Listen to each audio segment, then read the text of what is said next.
Everyone, calling to order our Planning Commission meeting for Wednesday, February 21st, 2024. Please rise for the Pledge of Allegiance. I pledge allegiance to the flag of the United States of America and to the republic for which it stands, one nation, under God, indivisible, with liberty and justice for all. Please remain standing for the statement of values to be read. Secretary Boozer. As we gather, we humbly seek blessings upon this meeting. May we act with strength, courage, and will to perform our obligations and duties to our people with justice to all. Let us seek wisdom so that we may act in the best interest of our people, our neighbors, and our country. All of this we ask so that we may serve our community with the fairness and respect, putting their needs before all. Thank you. Please have a seat.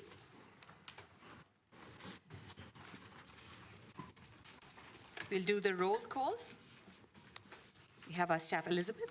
Sure. Commissioner Bhatnagar, Yes. Commissioner Biagini, Present. Chair Kuru, Here. Commissioner Wang, Here. Commissioner Buza, Present? Commissioner Salame, Here. Commissioner Crutchlow. Here. Thank you, and we have a full quorum. Thank you. Thank you. We have a full quorum and all in attendance at the start. Declaration of Commission procedures. Secretary Boozer, please read for the record. Okay.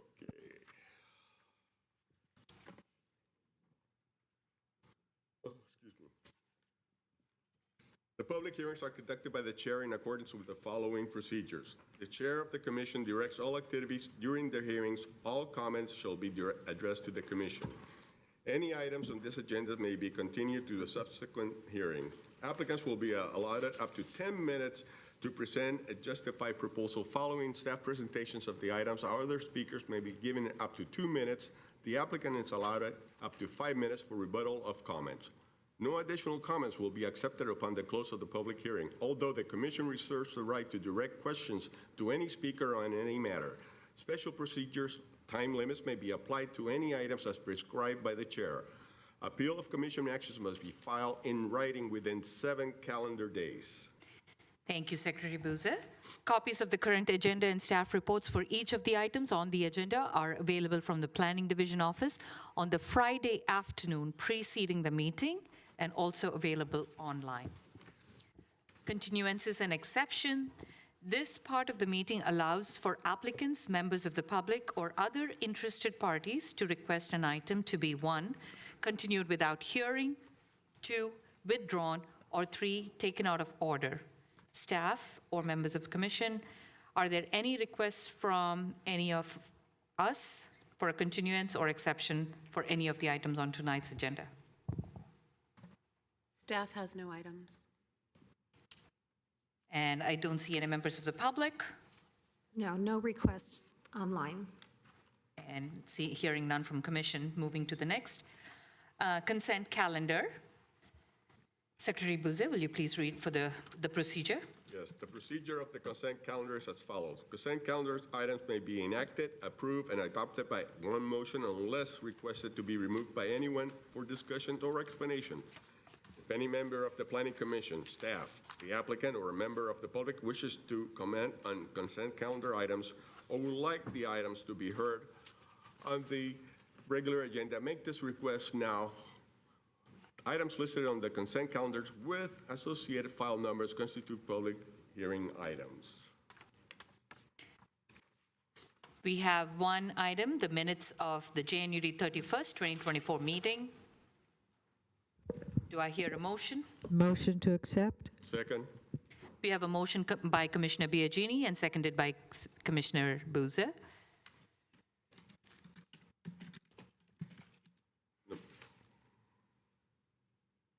Number 2, yes, there you go. Is it only one? We have 2 items on consent calendar? No, we only have one. I'm sorry. 1, okay. Yeah. Thank you. And the motion passed. Thank you. Thank you. Moving to the next order of items, we have public presentations. This part of the agenda is reserved for members of the public who would like to address briefly this commission on any items not listed on tonight's agenda. Knowing that the commission has very limited ability to discuss items that are brought forward and may request for a future date agendization. Any members of public online? No, we do not have any requests. Seeing none in the floor, and just making sure. Okay. Seeing none, we move on to the main hearing items. We have 2 items on tonight's public hearing, and we will go in the order unless I hear any request for anyone being heard ahead. Okay. Seeing none. Public hearing, action on significant property alteration permit for a 1,207 square foot addition to a historic residence and a variance to eliminate the requirement for a 2-car garage at 1277 Jackson Street. Staff.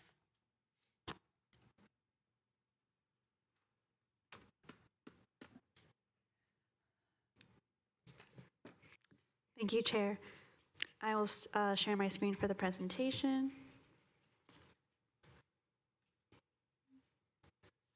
Okay. So this is a staff presentation for the proposed project at 1277 Jackson Street. The request is for a significant property alteration permit for a 1,207 square foot addition to a historic residence and a variance to eliminate the requirement for a 2-car garage at 1277 Jackson Street. The existing site is a 3,813 square foot lot, and the site is in the R16L single-family residential zoning district with a very low-density residential general plan designation. The project site is built with a 1,207 square foot 2-bedroom, 2-bathroom, 1-story single-family residence. The property is a Queen Anne cottage constructed in 1899 and is listed on the city's historic resource inventory. The proposed project was heard by the Historical and Landmarks Commission on December 7th, 2023.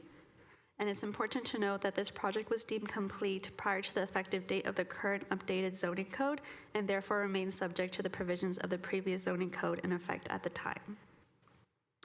So SPA permit is required for this property as the project involves alterations being proposed to an HRI property.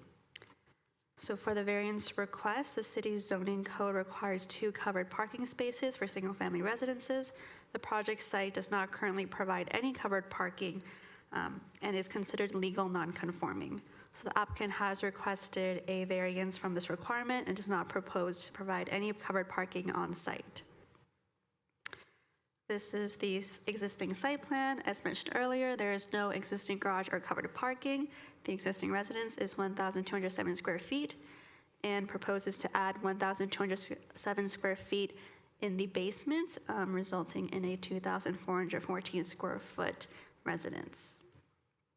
These are the existing floor plans. The existing first floor has 2 bedrooms and 2 bathrooms, and the existing basement is unconditioned and has a laundry room and a storage room. These are the proposed floor plans. The proposed first floor will still have 2 bedrooms and 2 bathrooms, and the basement will have 2 bedrooms and 1 bathroom, resulting in 4 bedrooms and 3 bathrooms. These are the front and rear elevations. No changes are proposed to the existing front facade, and the height remains 25 feet tall. These are the side elevations. The exterior changes include the addition of windows beneath the first story to provide light and egress to the basement.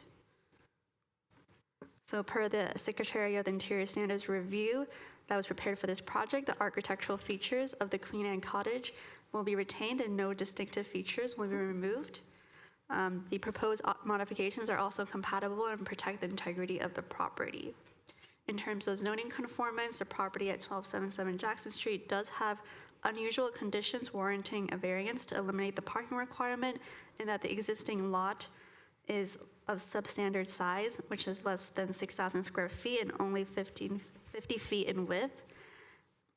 The existing layout of the home will require significant demolition of the existing structure to accommodate the required dimensions for a two-car garage of 20 by 20 feet. For this project, the HLC recommended approval of both the SBA permit and the variance with minor recommended changes, which the applicants have already incorporated into the development plans. And the staff recommendation is to determine the project to be exempt from CEQA and to adopt a resolution to approve both the SBA permit and the variance for 1277 Jackson Street. And that concludes the staff presentation. Thank you, staff. Are there any questions to staff? Seeing none, we'll open it for public comment. The property owner is also online. Okay. We'll have the presentation if the owner wants to present. Is there interest for the owner to present?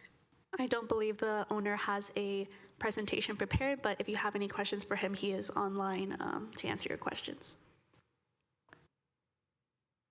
We'll give just a holler. If the owner wants to say something to make his project case, you're welcome to go on record now. I do not have anything to add. Okay. All right. We'll now open for public comment. Do we have any members here in the chambers or online who want to speak to this item? There are no hands raised online. Okay. I'm assuming the owner still doesn't want to have a rebuttal. Xander. Should I go on record to say so? Okay. Okay. Seeing none, I'll encourage somebody motion to close public hearing, public comment. Motion to close public. We have a motion by Commissioner Biagini and a second by Commissioner Bhatnagar. And now, if there's any deliberation on the recommendations, and I believe we have three. Vote to record that we're closing the public comment period.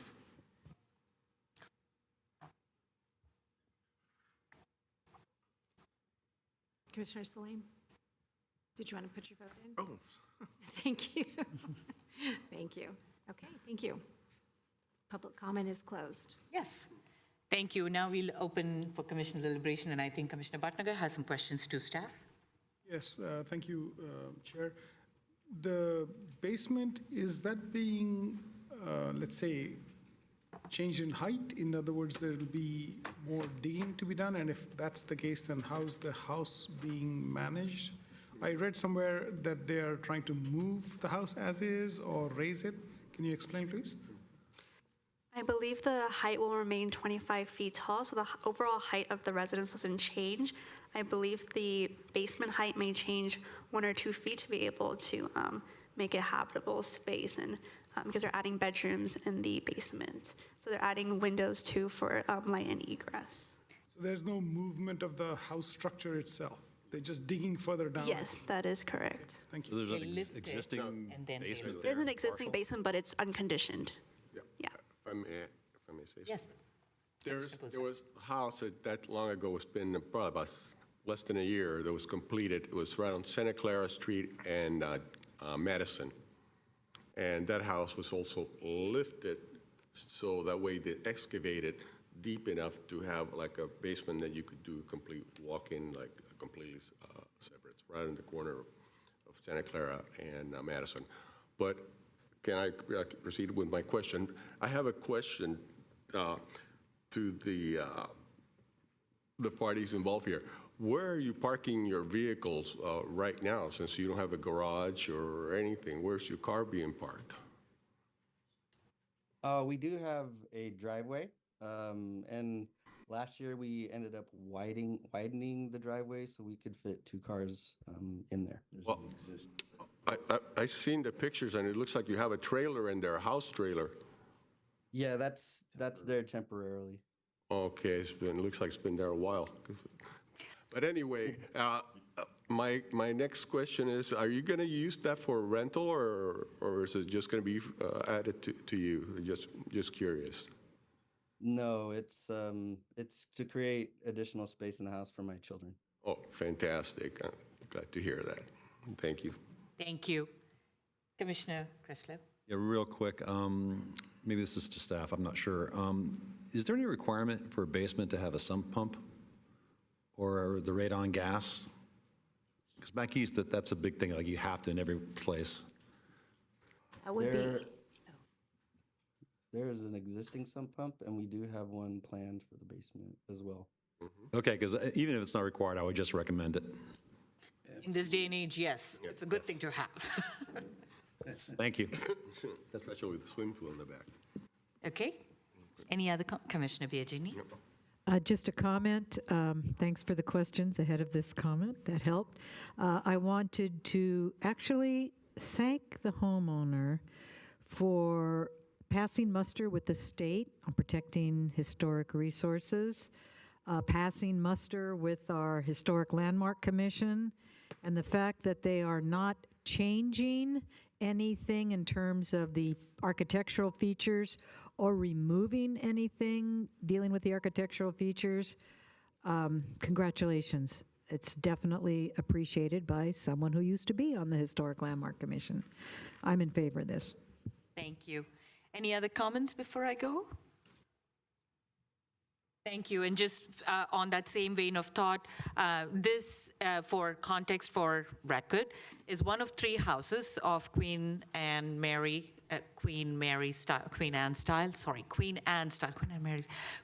style of homes.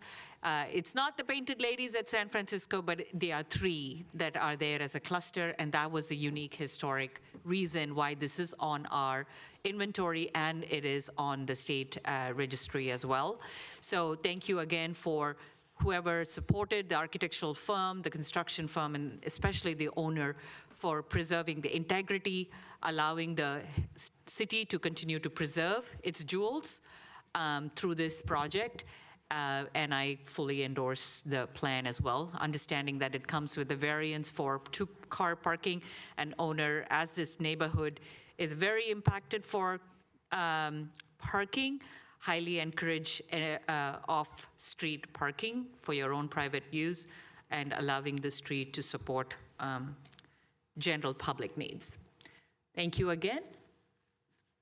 I'll entail a motion again. I'd like to make a motion on the first recommendation. Move to recommend that, to determine that the project is categorically exempt from formal environmental review per section 15301E2, existing facilities of the CEQA guidelines. That's my motion. I'm going to make 2 separate motions. Yes, So. thank you. I appreciate the separation of the CEQA category. I need a second, please. Second. Thank you. We have a motion by Commissioner Biagini, seconded by Commissioner Crutchlow.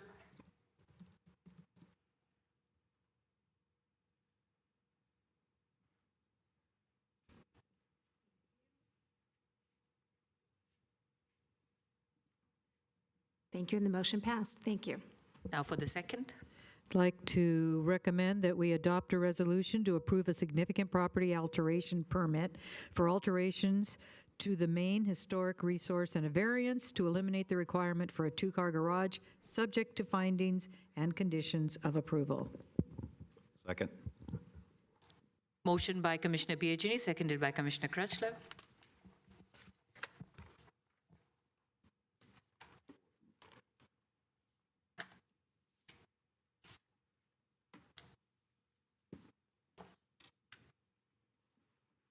Commissioner Botnagar, thank you.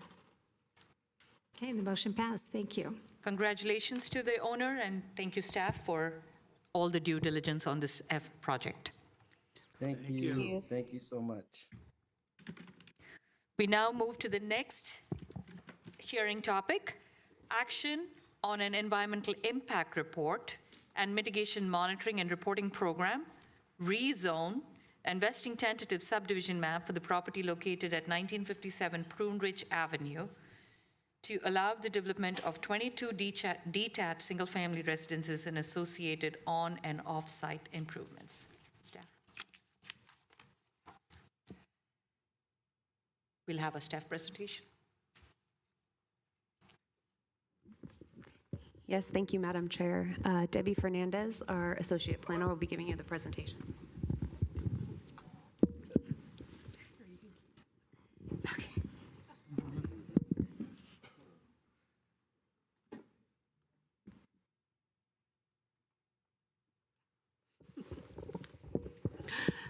Good evening, Commissioners. Next slide. This project is inclusive of an environmental impact report and a mitigation monitoring and reporting program, a rezone from public, quasi-public, and public park or recreation to planned development to construct 22 detached single-family residences and associated on- and off-site improvements.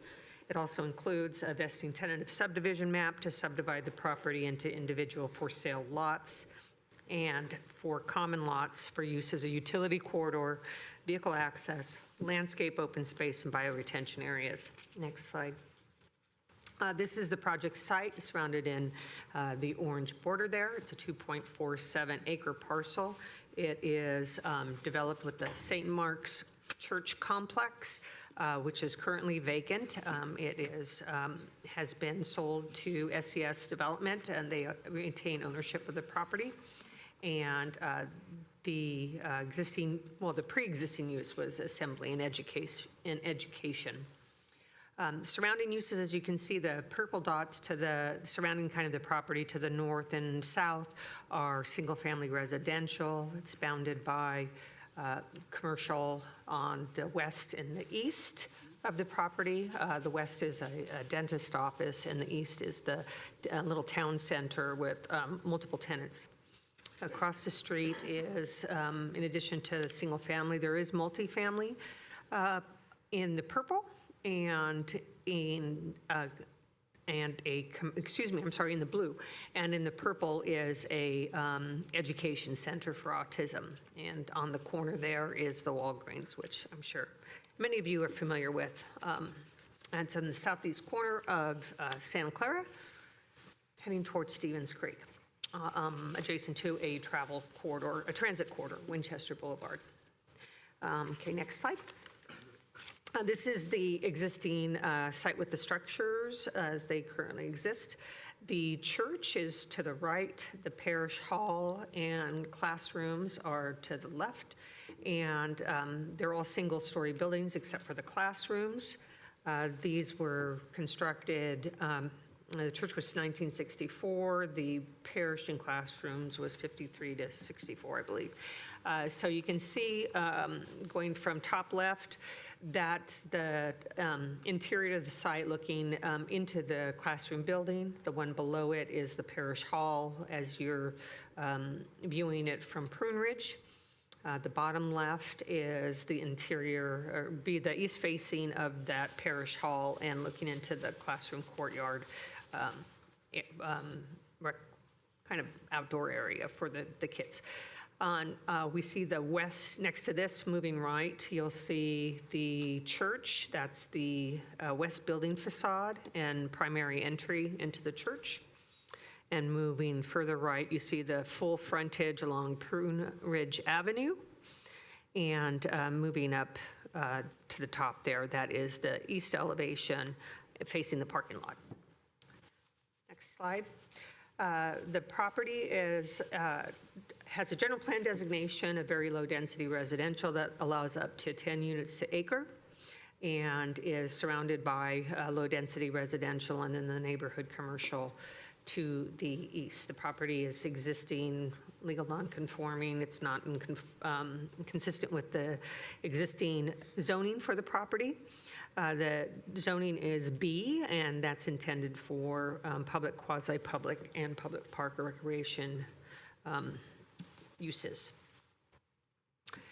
Here's the proposed site plan. The development would require the demolition of all existing structures on the site and improvements, as well as a removal of the existing trees.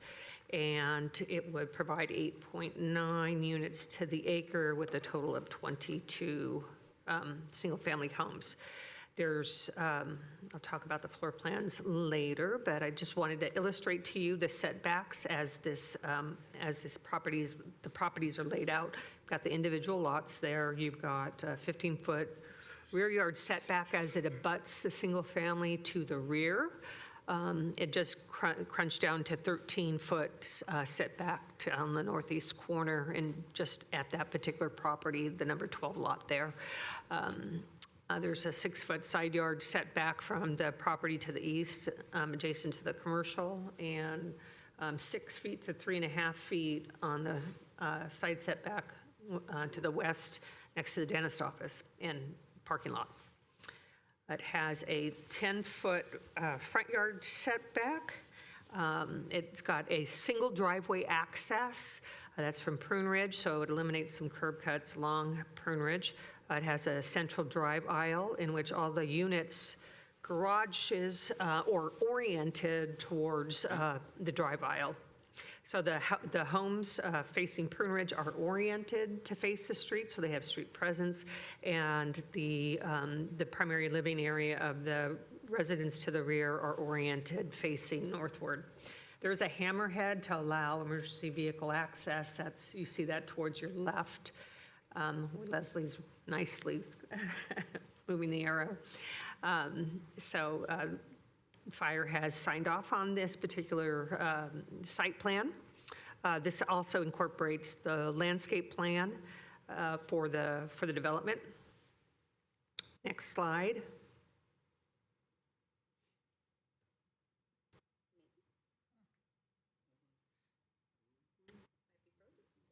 There we go.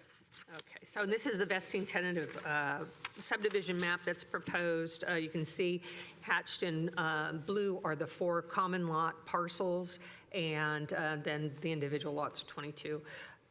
There will be an HOA established and CC&Rs recorded for the property for ongoing, maintenance and management of the property.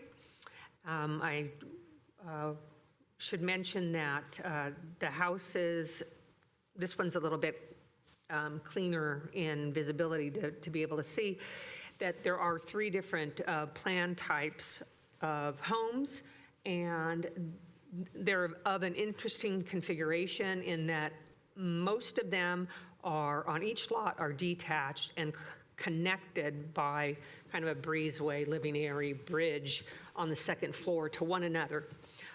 Plans 1 and 2 have floor plans that actually have the ground floor contiguous with that structure.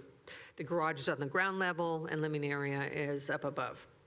So the units themselves range in area from, 1,750 square feet to 2,925 square feet, and the lots are ranging from 3,523 to 4,350 square feet. So a lot of lot coverage, but there's biotension areas designed into the project, into the site plan to deal with the stormwater runoff on site. And next slide. So these are the floor plans. I thought I had changed that. That one didn't get changed from the latest edition. So this is just a section drawing of illustration showing a rendering of the unit types and the mix. So here is one of the floor plan types. It's a BMR unit. This has 4 bedrooms with a 5th potential, because one of the rooms is identified as a den. So technically it could be, if it were to be closed off, it does have a closet, and it's more than 70 square feet, which is determined by the building code to be able to be used as a bedroom. So it has the potential to be a 5-bedroom. Next slide. Same with Plan 1.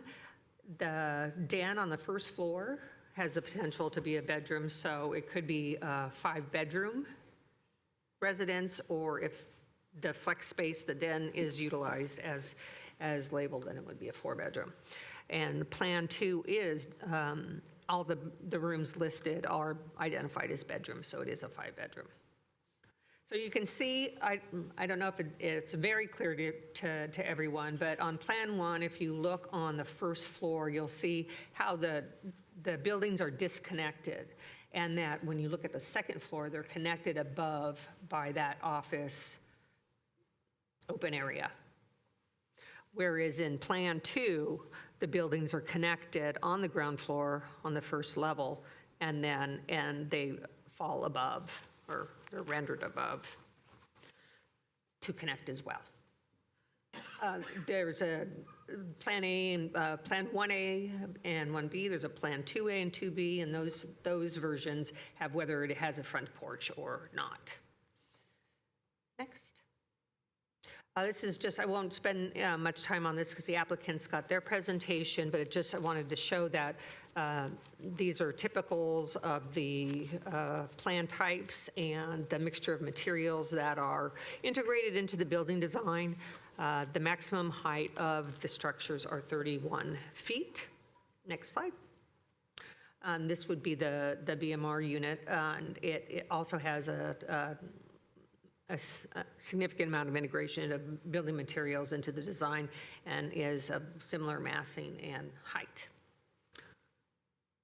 This is a section drawing of the landscape plan, but this is just to show you visually the amount of vegetation that's being planted in the project site. And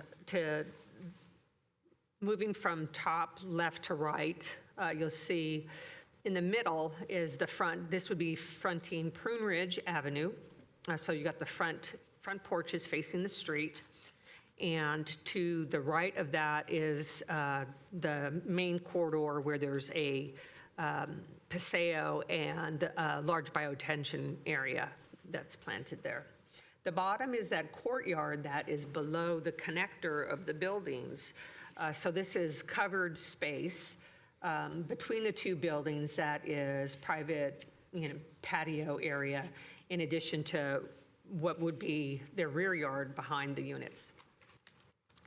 So this is the rear, this moving into the middle on the bottom is, that is the rear elevation facing the neighbors to the north. And this particular rendering to the right is showing as if you were a neighbor looking into the project, those neighbors to the north looking southward. So it's intended to show that there's significant screening and landscaping between the properties, between the established single-family neighborhood and the new development. So the project is subject to CEQA, so a draft environmental impact report was prepared and a notice of availability was circulated for 45-day public and agency review from April 13th, 2023 through January 2nd, 2024. The DEIR, draft environmental impact report identifies potential significant adverse biological, cultural resources and geology and soils impacts that with implementation of mitigation measures identified in the document would reduce most of these project impacts to less than significant. That which it does not reduce to less than significant is the cultural resources impacts. There's a significant project level and a cumulative cultural resources impact due to the demolition of the church as part of the project. The church is identified as a architecturally significant local structure in the draft EIR. And if I could just jump in to correct one quick little typo, we did not circulate this document for 7 months. We circulated it for 45 days between November and January. Oh, sorry. April is a little ambitious. You're right. That is a typo. Oops. Wouldn't that be a precedent setting? They're going, that's why it took so long. That's how the applicant felt. Exactly. My bad. Okay, so we did not receive any agency or public comments on the draft EIR. Subsequently, the final EIR was prepared and includes minor revisions to 2 of the figures in the draft EIR that do not change the conclusions or require circulation. They happen to be a cleanup of the vesting tentative map and the landscape drawings. The final EIR, I'm hoping I have these dates correct, was distributed for 10-day review from January 9th to January 19th of 2024. And the mitigation measures that are to be incorporated into the project to reduce the significant impacts to less than significant are being made as project conditions of approval. CEQA requires that to be able to be with the significant impact that the project needs to include findings and a fact and statement of overriding considerations for the decision makers to review and consider in order to be able to approve the project. And that is prepared and provided as attachment 2 to the staff report. Next. So the project, because the church was identified, because it was 50 years, the property's structures are over 50 years in age, so a DPR form was prepared, and which was then forwarded to the Historic Landmarks Commission as part of the draft environmental impact report for review of the cultural resources section. And the HLC did review that, the project and the EIR at a public notice meeting on December 7th, and recommended that Planning Commission recommend to Council certification of the EIR with some additional recommendations. And that is, these 2 are that the developer create a memorial to the church using the architect William May's name. He is the project architect at the time of its being. Utilizing materials from the church in the memorial if the church is not relocated, and the developers to return to the HLC to present the memorial design. Those are their recommendations. Next, we did have community outreach. These were virtual community meetings, one of which was November 16, 2022, and the other was August 30th, 2023. Concerns raised by the residents were the property maintenance, and that specifically as the property had changed from church property to ownership by SCS Development.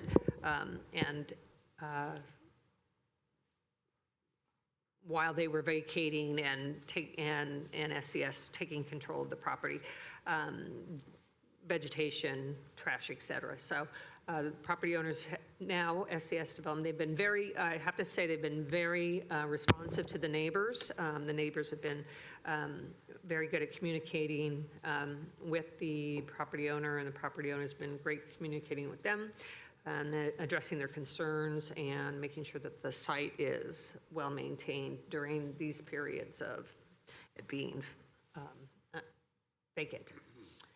Construction activities, and those were addressed and discussed with the residents in terms of, outlining the mitigation measures and the best management practices that are incorporated into the project and conditioned as part of permit issuance.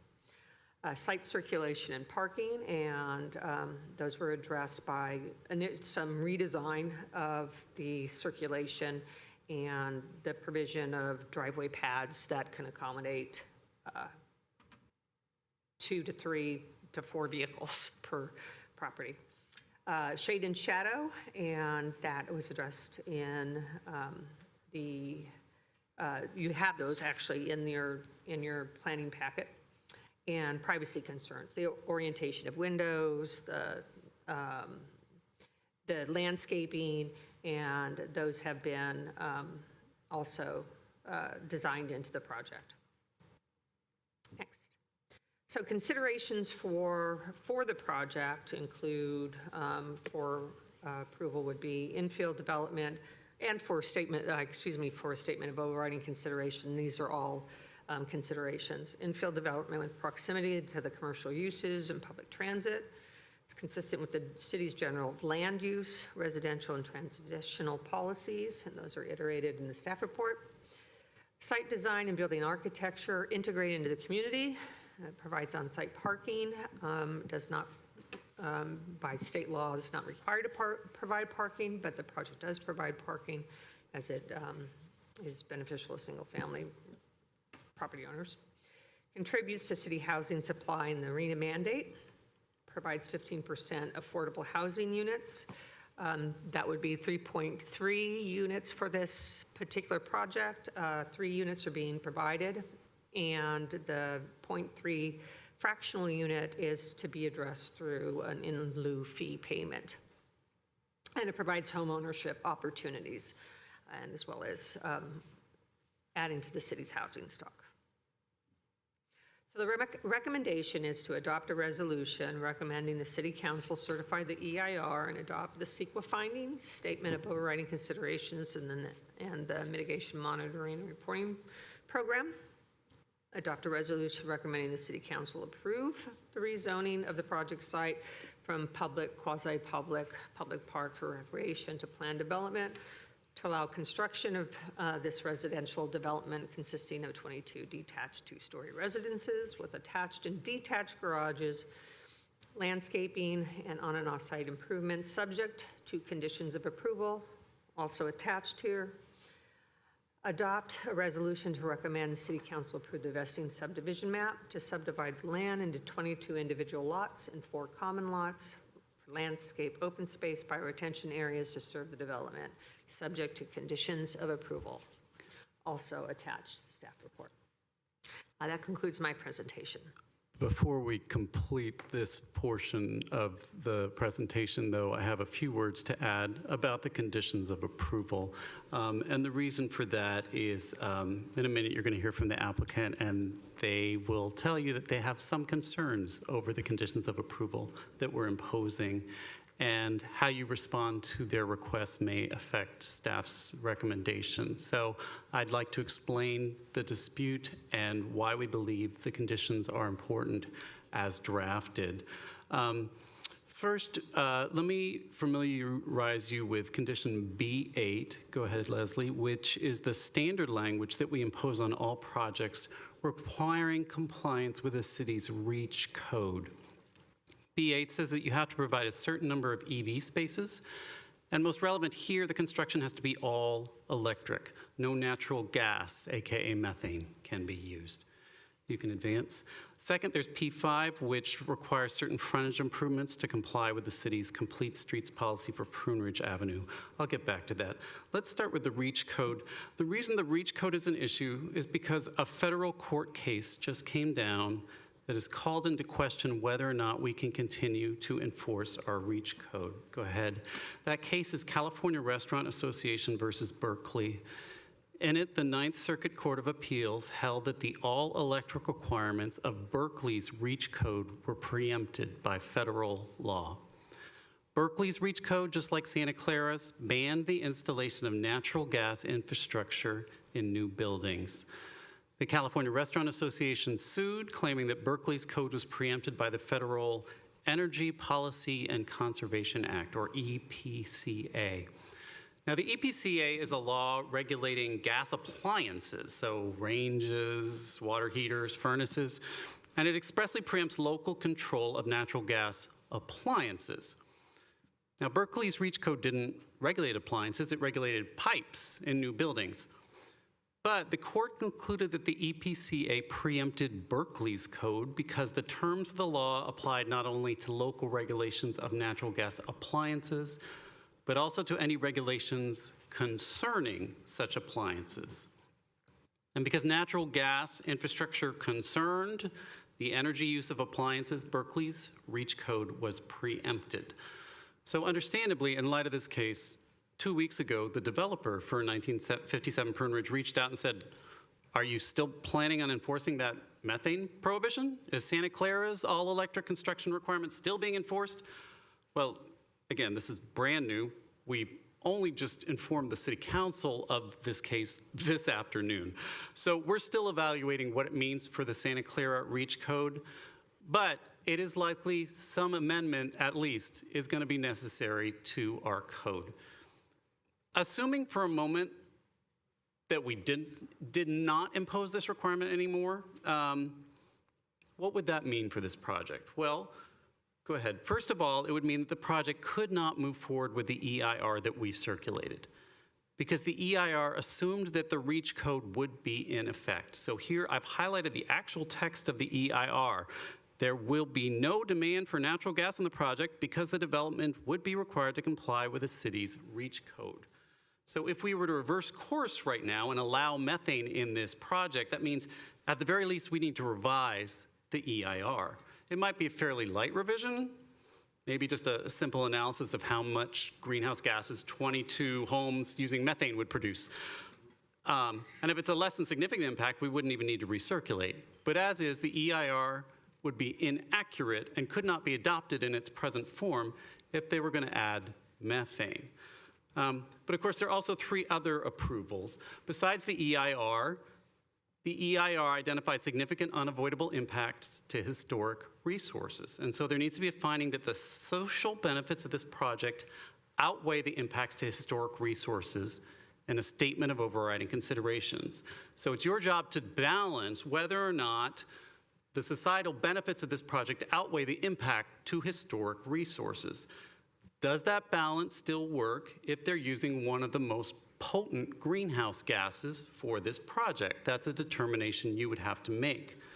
The PD rezoning also requires a finding that this project will support the general welfare of the city.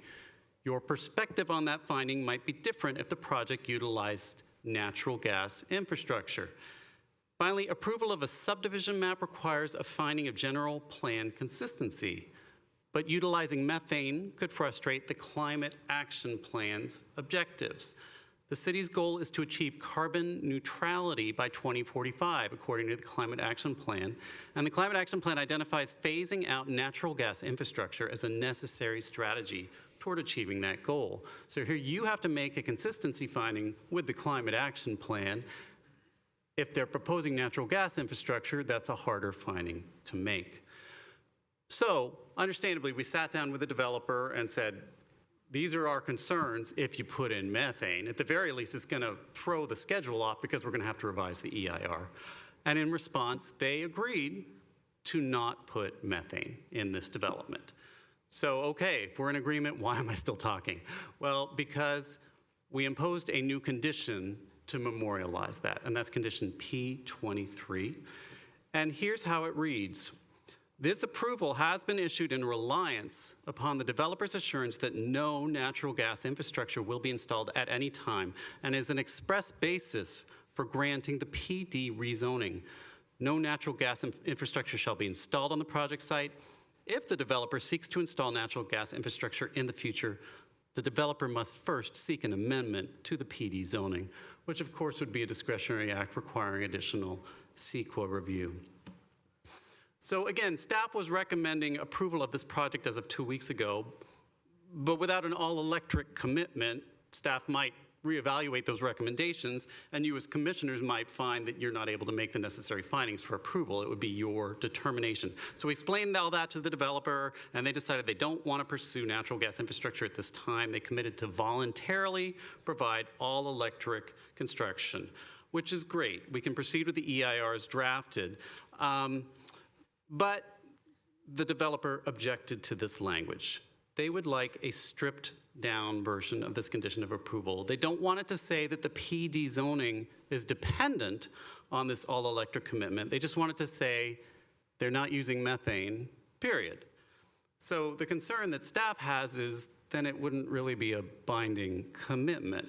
If it's just one sentence that says don't use methane, what's to stop them from challenging it in court, just like happened in Berkeley? Without an express condition tied to the zoning, you know, the court might read the Berkeley case and agree with them and say, oh, well, it's preempted by the EPCA. There's nothing we can do. So we're asking that the commission adopt the condition with the language listed here to tie it into the PD zoning. Now, notably, I don't know if they just read the conditions of approval or read the resos, but for what it's worth, I also baked binding language into all the resolutions. So in the EIR reso, the finding that the project has a less than significant greenhouse gas impact is because, quote, the developer has voluntarily committed to construct all electric buildings regardless of whether the REACH code is enforceable. In the rezoning reso, part of the finding that this promotes the general welfare is because, quote, in furtherance of the city's climate goals, the owner has committed to constructing all electric buildings. And in the vesting tentative map reso, part of the finding that the project is consistent with the general plan is because it furthers the city goal to reduce the use of methane gas citywide stated in the climate action plan. So if the developer continues to object to the language for condition P23 or the language I used in the resos and doesn't want to do a 180 and use methane later, I'd be curious to know what their reasoning is. Beyond that, finally, we have an objection from the developer over condition P5, which deals with the installation of the 5-foot landscape strip and 5-foot sidewalk behind the landscape strip. And why are we imposing this? Well, because in August 22, only a year and a half ago, the city adopted the Prune Ridge Avenue Complete Streets Plan. The Complete Streets Plan is a planning level document that identifies bicycle and pedestrian improvements to provide safe, comfortable, and convenient travel for all roadway users. It was a product of more than 2 years of work with the BPAC, the Senior Advisory Commission, the Parks and Rec Commission, and the public. All the diagrams in the adopted Complete Streets Plan show a 5-foot sidewalk backed by a landscaped area. That's all we're requiring, that they provide what the streetscape plan requires. The developer apparently is objecting because he says that Prune Ridge Avenue simply doesn't look like that. And that may be true. It doesn't currently have 5-foot sidewalks in a landscape area all along the street. But again, it was only adopted 18 months ago. So understandably, there hasn't been a lot of projects that have been subject to it so far. But notably, the plan doesn't contain an exception process for individual developments. This is non-discretionary. They're subject to the plan. This simply implements the plan. And this is not a project eligible for waivers or incentives that would get them out of compliance with that plan. So therefore, we're recommending that the commission require them to build the streetscape improvements as required by condition P5. So in conclusion, we simply recommend that the commission adopt conditions P5 and P23 as proposed by staff. Thank you. Thank you, Staff and Zander. I think Commissioner Biagini has a question. So Xander, help me understand something. I don't want to oversimplify this and be insulting, but so why not P23? Just because you need an opening in case you decide to sue? That's almost what it feels like. Well, I don't want to speak for the developer. The developer, I mean, spoiler alert, you know, they have to give us their PowerPoint before the meeting. So they give us their PowerPoint, and it says they object to P23. So they will be speaking to you on that. So I don't want to give them, I don't want to speak. I think that's wise, because now I see the developers here. Yeah. And then on P5, the rationale for not, I mean, that seems relatively minor in the big scheme of things. Well, I guess maybe I will hear from the developer. I see him nodding his head. Okay, so he'll give us an answer on that. All right, thank you. And I hope he'll tell me what he did with those beautiful rose bushes that disappeared one day.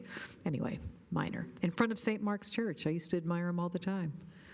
We gave away a couple plants to a resident nearby across Winchester, otherwise everything's been. Oh, We'll have more questions when the applicant comes. Yeah, okay. Thank you. Any questions to staff again? Still keeping it to staff. Commissioner Wang? Yeah, the height of the building is 31 feet. I remember. Could you repeat? The height, it's 31 feet. The new development will have 31 feet height, we're not talking about that now. 2 stories. Yeah, but for single family, we have 25, right? Santa Clara. That's at the peak height, that's ridge height. What is our peak height in our new zoning code? It's 25 feet, So this is 31? correct? Are we asking for an exception to our up and coming, or is it? Yes, this is a PD zoning, so correct, yes. Okay. Got a question for the Okay. city attorney. I'm going to real go quick. with Commissioner Wang's thought the second, but why? Just because it's PD, then it allows any height? Yes. Yes. You're basically a plan development zoning. You are creating your own development standards outside of our Their own zoning code.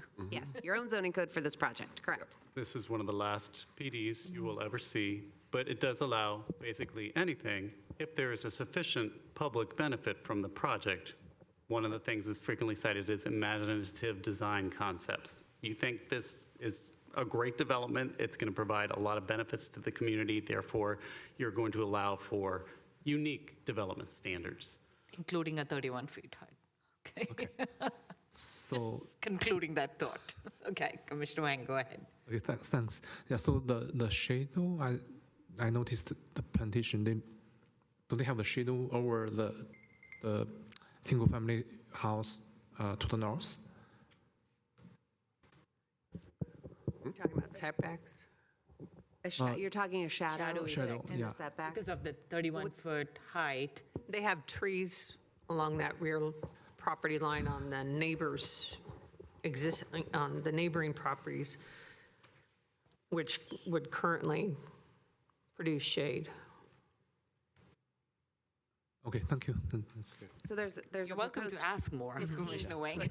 You're welcome to challenge And too. then the That's it, thank you. adjoining residences would be at a minimum 20-foot setback. So say that again, sorry, Debbie? The single-family properties abutting the project site have a minimum 20-foot rear yard setback from 20 the property feet. line. Okay, so 20 feet rear yard setback, trees, Plus 15 would be 35 feet of separation. Okay, thank you. okay?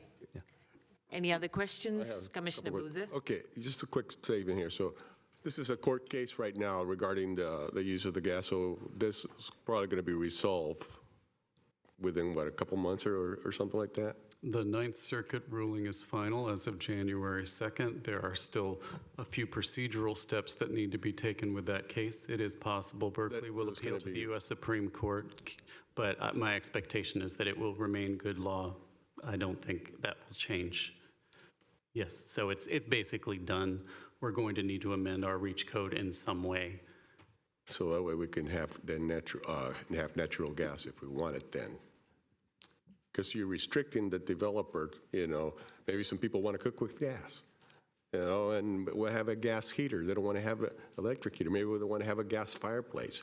I mean, it's just ridiculous. The elimination of natural gas is a policy goal of the City Council as expressed in the Climate Action Plan. It appears on many pages.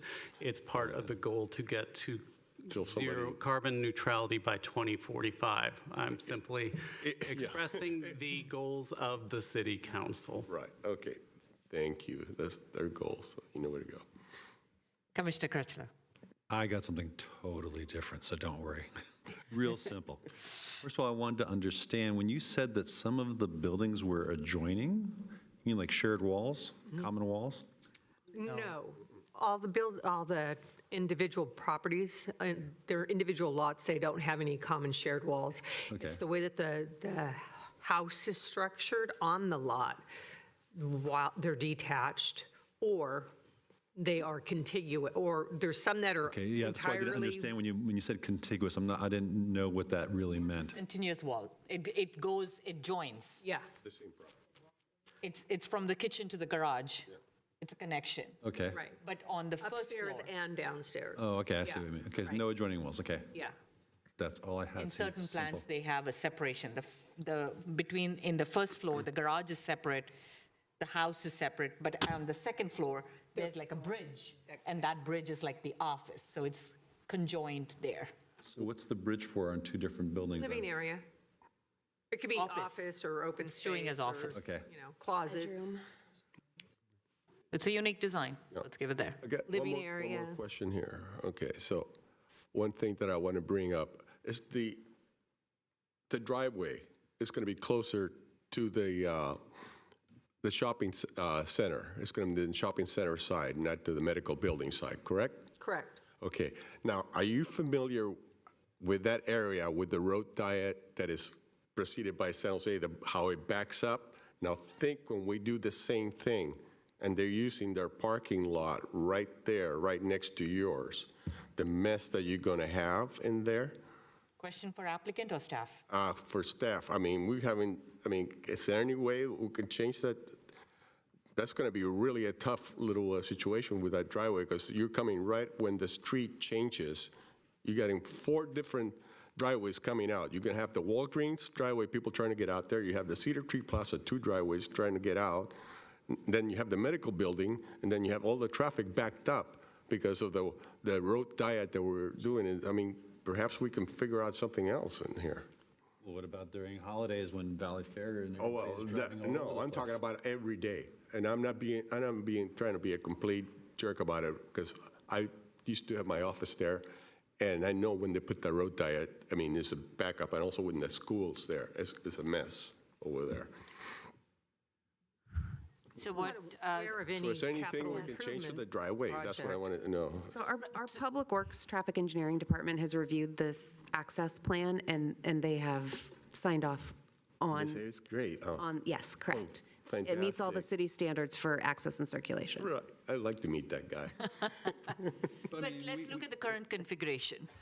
Commissioner Boozer, so how different do you see? I see it. It's gonna be really. So it'll- I try to, if you could move it, I would have put it like in between the houses a little bit further away, like in the middle of development, or do something completely different. Because right there, if you look at it, you have Walgreens right on the corner. You have people coming out of there. Not only that, but you have people making a left from Winchester into Prune Ridge, or making a right from either side.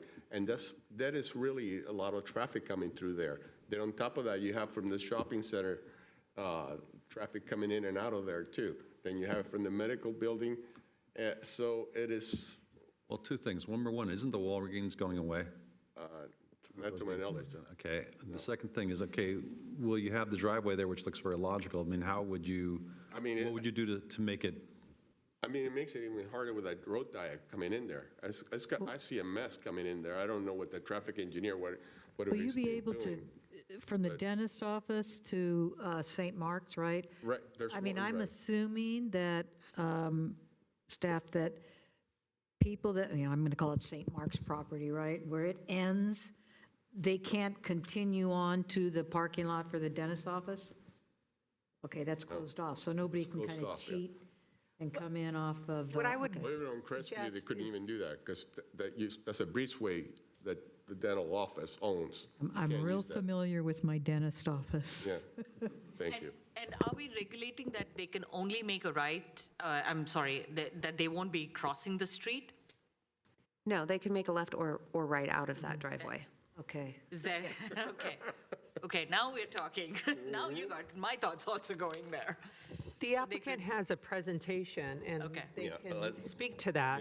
I know They that got a lot of problems Yeah, I would already. Go suggest ahead. let the presentation. Yeah, okay. Great questions, commission members. Thank you. We'll now allow the applicant their due 10 minutes for their presentation.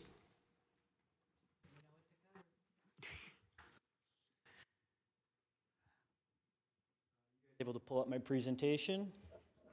All righty, well, they're pulling that up. Good evening, Madam Chair, commissioners, city staff, resident in the audience, or maybe there's a couple of residents watching at home.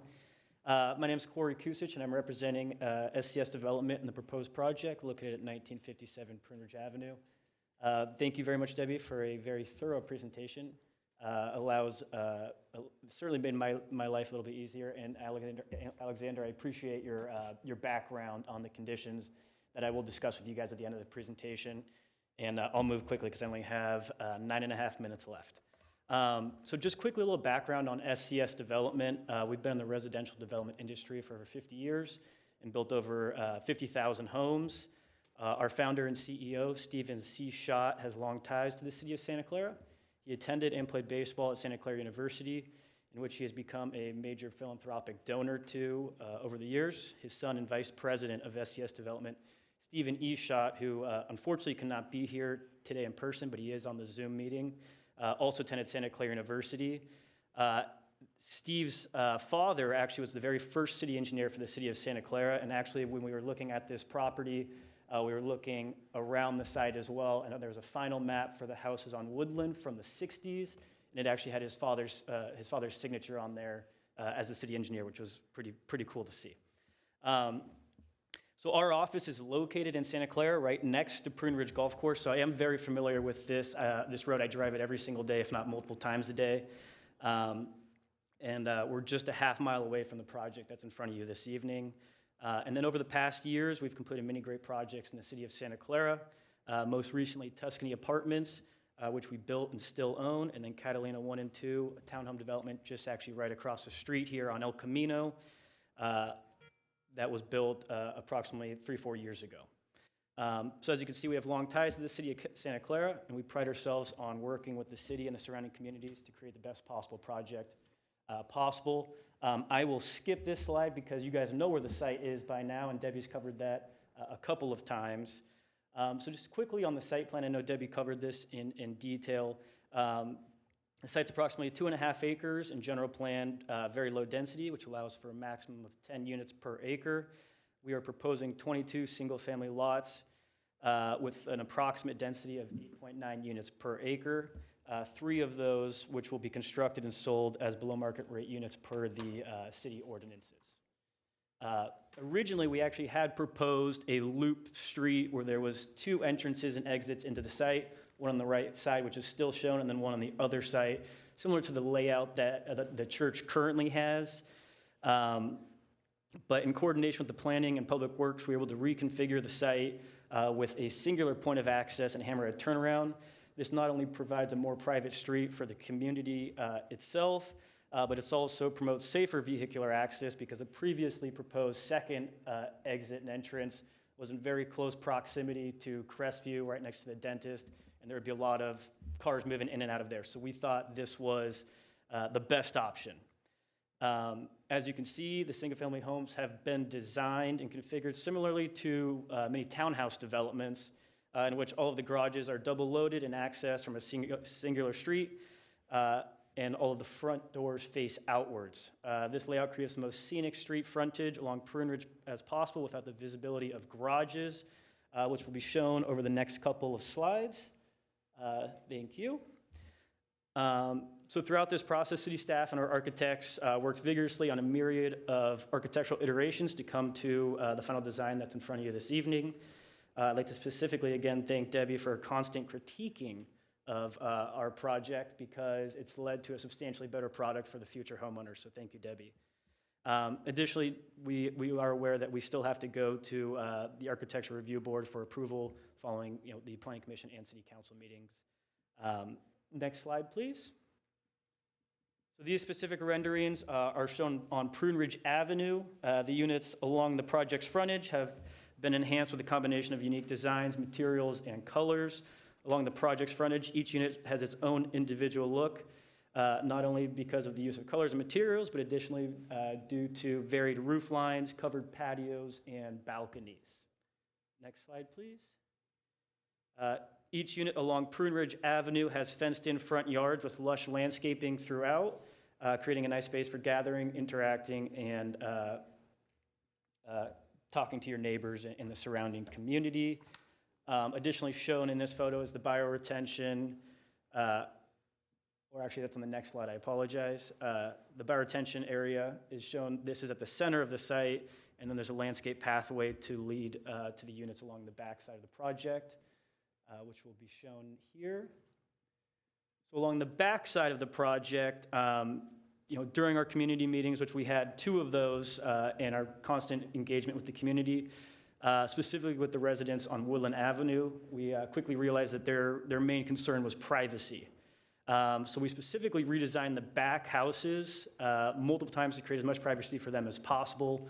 Obviously, there is a new development, so it's different from what has always been there, and we recognize that. But unlike the units along the frontage, the back units do not have any covered patios, balconies, or fenced-in front yards. Our goal was to eliminate any space for outdoor gatherings along the property line to promote privacy for the neighbors. Next slide, please. Additionally, the roof lines along the backside of the property were individually reconfigured to dampen and reduce the impacts of the new residential development to the surrounding neighbors. And to answer your question earlier, Commissioner, there is in our submittal, I don't know if it was in your guys' packet, but the rezoning package did have shade studies throughout the 4 seasons of the year, so you can visually see the impacts on those neighbors. So that is in the package as well. Next slide, please. So between the garages and the houses, there's a centralized courtyard within each unit. These spaces are perfect for outdoor dining, entertaining, and gathering while keeping all of the outdoor noise centralized. And then I'll skip the next slide. That covers, just kind of your typical floor plan. Debbie had covered that. And then just quickly, the project benefits. We'll be providing 22 opportunities for new single-family home purchase in an area that is in dire need for more housing opportunities. Providing 3 new single-family homes within the subdivision that we made at a below-market rate price. In addition to all of the other in lieu fees, specifically, there's a payment of $62,000 approximately per unit, nearly $1.4 million for the entire project for parkland dedication. And then lastly, we are substantially reducing the amount of impervious surface area from the site's existing use. So now to the last slide. So we agree with the Planning Department's recommendation made in the staff report, with the exception of the following conditions, which were previously discussed, and I'll give you guys our reasoning behind them. So P5, this is in regards to the separated sidewalk. First and foremost, it's not that we're outright objecting to this condition for kind of all projects. We rather wanted to bring this item up for discussion to allow the Planning Commission to decide what is most appropriate for this specific project location. We've constructed separated sidewalks in many developments, as I noted, Catalina 1 and 2, just around the corner here. That had a separated sidewalk, and we didn't have any issues with constructing that. The thing is not all projects are the same, and not all projects are in the same location. So along El Camino Real, there are predominantly large parcels that will be substantially redeveloped in the future, hence the El Camino Real specific plan that the city completed. Therefore, as these projects get developed, there will eventually be one cohesive separated sidewalk all along El Camino, which will look very nice. However, this project on Prune Ridge Avenue is a completely different situation. From city border to city border, Winchester to Lawrence Expressway, all sidewalks are monolithic. There's only one exception, and that is a slightly meandering sidewalk block to block on Saratoga Avenue and San Tomas Expressway. That's the shopping center where Lucky's is. And that makes sense. It's a standalone, so there's no deviation back to monolithic. Additionally, the vast majority of these properties are single-family homes, which will never be developed.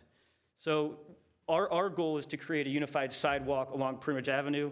We thought it was the best to kind of tie in to what the existing community has there. And then just one last thing that I want to note, both options, separated sidewalk, monolithic sidewalk, they're virtually the same cost to us to construct. It's not a major issue for us.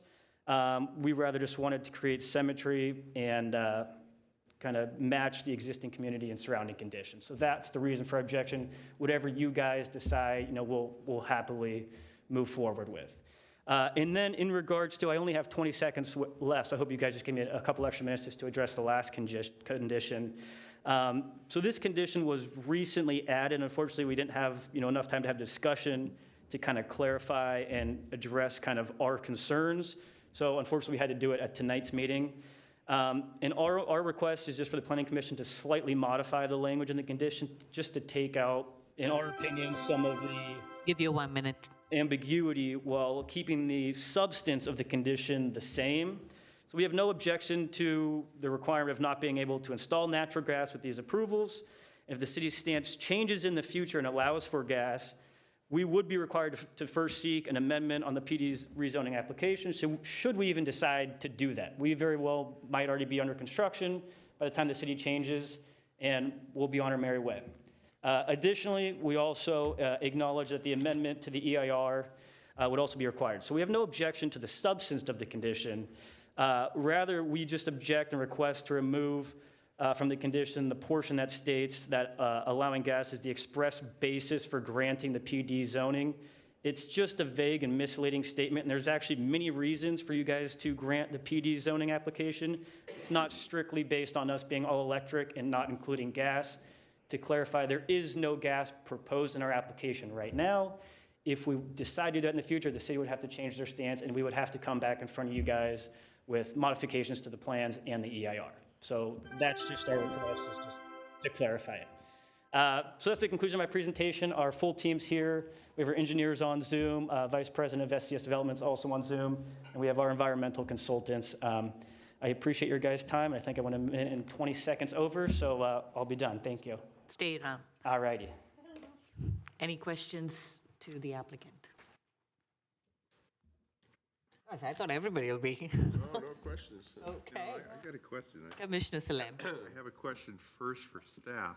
Is this the first development that would fall under the sidewalk, the change of standard for the sidewalk for Prune Ridge? The complete No, street. no. We've had many projects built with the complete streets requirement. So they've already begun doing that? Yes. On Prune Ridge? Oh, in the city of Santa Clara, not specifically on Prune Ridge, sorry. Have any developments already gone on Prune Ridge meeting the new standard? No, this would be the first. Okay, so that makes the argument somewhat specious because you would be the first. So I'm trying to understand why you would want to blend in with something that is now no longer the standard. Yeah, it's a great question. So we are the first. I don't anticipate many other projects, if any, coming. 99% of the frontage along Prune Ridge is single-family homes. So for a developer to have a project, they would have to acquire 10, 15, 20 different properties, which is just extremely unlikely. No, I think it would be more likely that as each of the development processes go into place for the individual homes, they would also be, I assume, required to amend their design to include a sidewalk for the continuous form, right? If it was a full demo of a house and new construction, yes, but if someone comes in to do a remodel or an addition, we do not require them to redo the So sidewalk. what's the purpose of a standard if you're going to have exceptions? The idea of this standard would be, let's do it all across Prune Ridge, or who cares? Right, I mean, I don't know, it could be possible that the city would come through one day and reconstruct the sidewalks to the city standard. I mean, obviously, that's an extremely large public improvement project, but that is something that they could possibly do. Okay, well, And can I ask a quick question to this? yeah, you can ask a Real question quick. related. Well, so is this point mute? Do we even have the ability to say you have to do that or not? This is an adopted policy of the council that doesn't provide any exception process, so I don't believe you have the discretion to waive this standard. We can make recommendations to city council to do it, though. And then we will inform council that they don't have the discretion either, certainly. Oh, I'm sorry, I thought when you just said, you said is the the city standard. council has the I have a discretion. Am I? No. did I misinterpret that? I apologize if I misspoke. It's an adopted policy of the council. It is binding. It provides no exception process. The only circumstance I could think for waiving it would be if this was an affordable housing development and they qualified for an incentive or waiver, which would get you out of some development standards. But that's not what's being proposed here. So to continue my point, then this is a pointless argument because it's a requirement. Correct. And that's simple. Correct. So objecting to it is, spitting at the wind. You're not going to get anywhere. So the other half of the discussion was around the exception for natural gas. Our objectives for natural gas development being excluded is another example of us having an objective that is in place and approved by the city council. So changing the language seems to be a pointless. You can call it red or blue. It still has to happen. You can speak to it if you'd like. Yeah, I would just like to address your question. So there was already a condition for our entire process. We've been working on this for about a year and 6 months. The assistant city attorney addressed that it was the REACH code condition. So that's been on there the entire time. It was just this new condition that came up We saw it last Friday, and we just aren't super comfortable with the language. No, by no means are we objecting to the substance of the condition. It's just the wording in the middle, just that it's approved, the express basis for approving the PD zoning, because there are other benefits. That's our only concern. It doesn't change any of the substance of the condition. Got it. Thank you, Commissioner Biagini. As far as the first one, I mean, I know that corner very well, too. I probably drive it as often as you do. But to kind of tag base on what Commissioner Salim was talking about, it's not like this is happening with to the right a bunch of residences and to the left a bunch of residences. You're sort of right after a shopping center, kind of the beginning of we get into residential row. And so I actually think the way it's set up is a good idea, and since you don't have any big heartburn over it, why argue? Part 2 on the P23, I'm not sure if this is staff so much as the developer, but here's my question. Let's say if the developer somewhere down the road, because of the way laws happen, does decide to install natural gas infrastructure, what is the process by which they would have to come before us? The same as it is now, right? Just come before us and say, hey, I want an amendment? I mean, we're not talking a huge dollar cost, right? Apply to amend the PD Yeah, zoning. see, I just don't think that's enough of a barn burner. I understand what you're saying. But hold on one second with that. With legally, because you made something here specifically in writing about it, would that potentially say, well, even though the 9th District Court said doesn't matter, you guys specifically said you would do this, and therefore doesn't matter. We can enforce it by that you can't put gas in there. Yes, I believe this condition will be enforceable. They can't later change their minds unless they come to this commission and apply for a plan development rezoning and do the appropriate CEQA. The only disagreement we appear to have is what language to use to memorialize that. He mentioned there was already a condition in place saying they had to follow the REACH code. My concern is that the REACH code will be repealed in 2 weeks, and so that condition will be useless. So this condition will lock them in. It ties it to the PD. It says that it is unexpress basis, not the sole express basis, but one of the bases for granting this PD. It ties it into the zoning. It makes this no longer a 22-dwelling housing development. It makes this an all-electric 22 housing development, 22 using housing development locked in with the zoning. And it is simply my desire to protect this condition. And I mean, it's just. I got you. Considering that then, and the climate action plan and the council's position, Yeah. I'm sorry, but I like the language to stay. Fair enough, and that's your guys' Okay. right. And if that's the recommendation you guys want to There make you to the go. council, we're happy with it. Thank you. Still deliberation. Yeah. We're still talking. Commissioner. I agree, the way that you've been addressing the residents around the area, I commend you for that. You've been doing a good job for that. I heard a lot of good things from you guys are trying to work things out. Thank you. Regarding the sidewalk, I see your point, that why it's not going to match, why separate the sidewalk. What he's trying to say makes sense, especially you have that area there, it has a lot of old seniors and stuff that go in their little Hot Wheels, they're going by there. But there is not going to be any single-family home in the area there that is going to decide, yeah, let's go do that. Or in the other side of the street, which mostly San Jose, belongs to San Jose, some of the residents, they're not going to be doing that either. And the only project that if someday the golf course decides to make it into development next to your property, I could see enforcing that there. But for the near future, why even bother to do that? Don't, let's not create more of a hassle into trying to get a project done, and more cost in a project that is necessary. We're trying to get things to work together. And my questions to you is, when do you expect to break ground in that project? That's a great question. I expected to be in front of you guys about 6-7 months ago, so timelines have taken a little longer than expected. We're processing, I know we don't have approvals yet from the city council, but we've already jump-started our improvement plans and construction documents, which are being reviewed by the city.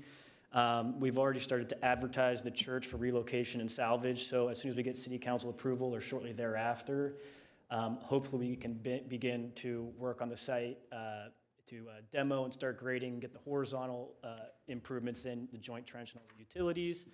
And then I would expect vertical construction to begin, maybe early next year, maybe late this year if we really can move quickly. I don't know that that's possible, but probably within about a year or so, you'll start to see what I'll say is sticks going up in the air. By the way, you lose power, and when you have storms and stuff, that area there loses power a lot. I don't know why, but I had problems there. So that's why we want all gas electric. stoves. Yeah, all electric things is great. Fantastic. Tesla batteries. We'll be self-negating ourselves very soon. Okay. Thank you, Commissioner Huang, and then Commissioner Critchlow. Oh, very simple question. Will you design to consider the solar on the roof? Yeah, so we have to follow the REACH codes. So there's, EV chargers in the garage. I believe with new construction, it either has to be solar ready or solar is constructed and sold with the house. So whatever's required by the City of Santa Clara REACH codes, we follow those. But, they're very EV, and I do believe new construction, I think, don't quote me on it, I could check with Debbie, but solar panels are constructed prior to selling them. Thank you. Commissioner Critchlow. So I keep on thinking about the map and the driveway. And the part of the driveway that borders along the, that strip mall. So where Anjin, where the pet store was, and right there, and then it goes into an L, and then there's Yuki Sushi and such. I was at Yuki Sushi today. Good. Great. Yeah, don't tell me this. I was eating a sandwich that I made myself, okay? So right there, the reason I say this is because that area I've almost gotten into a couple accidents for. And the reason is not because I wanted to get the Yuki Sushi so fast, but more because there is a lot of people making left turns onto Prune Ridge. There's a left turn lane. There's all of a sudden a one-lane road to continue on. So it becomes very, very congested at certain times. And part of what I'm thinking is somebody is on the strip mall side making a right turn, and you got this building there, and it could be, kind of, a little bit dangerous. I know that the city has gone in and said, this is safe and such. I get that. But just I'm looking at it from my own self. Have you thought about this, and what were your ways of saying this is okay? Yeah, no, absolutely. So, number one, I go to the church all the time. There's been, since, the church kind of left, it was a couple of years that they were just kind of vacant and then sold to us. There has been homeless issues, over the past, couple of years. So I drive by it all the time just to make sure there's nothing going on. And I always go out that exit. Usually I go right. I have gone left. I've never really had an issue. I do understand your concern. The one thing I will say is the vehicular traffic that's caused by 22 single-family homes is much less significant than you're thinking. Maybe I would have our environmental consultants discuss this, because the vehicular trips were studied in the environmental impact report. I think it was by Hexagon. But I understand your concern. There is, especially during lunchtime, it's a busy shopping center, and it's fairly close, but our engineers, our traffic experts, and the city traffic experts have all studied it, looked into it, and said that it's sufficient, so that assures me that it's designed appropriately. Thank you. Commissioner Bhatnagar. So thank you for your presentation. I really appreciated the fact that you've reserved 15%, let's say 3 units for lower income families. I was looking for that information in the staff's presentation, but thanks for pointing that out. I was wondering, how are you thinking about visitors and their parking in this lot? That's a great question. So I believe the city requirement for single-family homes is 2 parking spaces in the garage and either a half guest space, maybe 1 guest space, but that's a lot for cities. I think it's typically a half guest space. So that's 2.5 guest space, or 2.5 parking spaces total per unit. So all of these units, or the majority, 19 of the units, have a 3-car garage and 3 cars that can park in the driveway. So that's a total of 6 parking spaces per unit, which is more than double what is required by the City of Santa Clara. This came up during our community meetings, and they said, well, what if someone throws, a birthday party and there's 60 cars? Well, it's the same thing that happens in your neighborhood. They're going to park where they're going to park, but for, everyday occurrences, we have more than adequate parking for this development to be everything on site, owners and visitors. And just to follow up, for those 60 cars parties, you don't have a common space, right? A clubhouse or anything like that is not planned in here, right?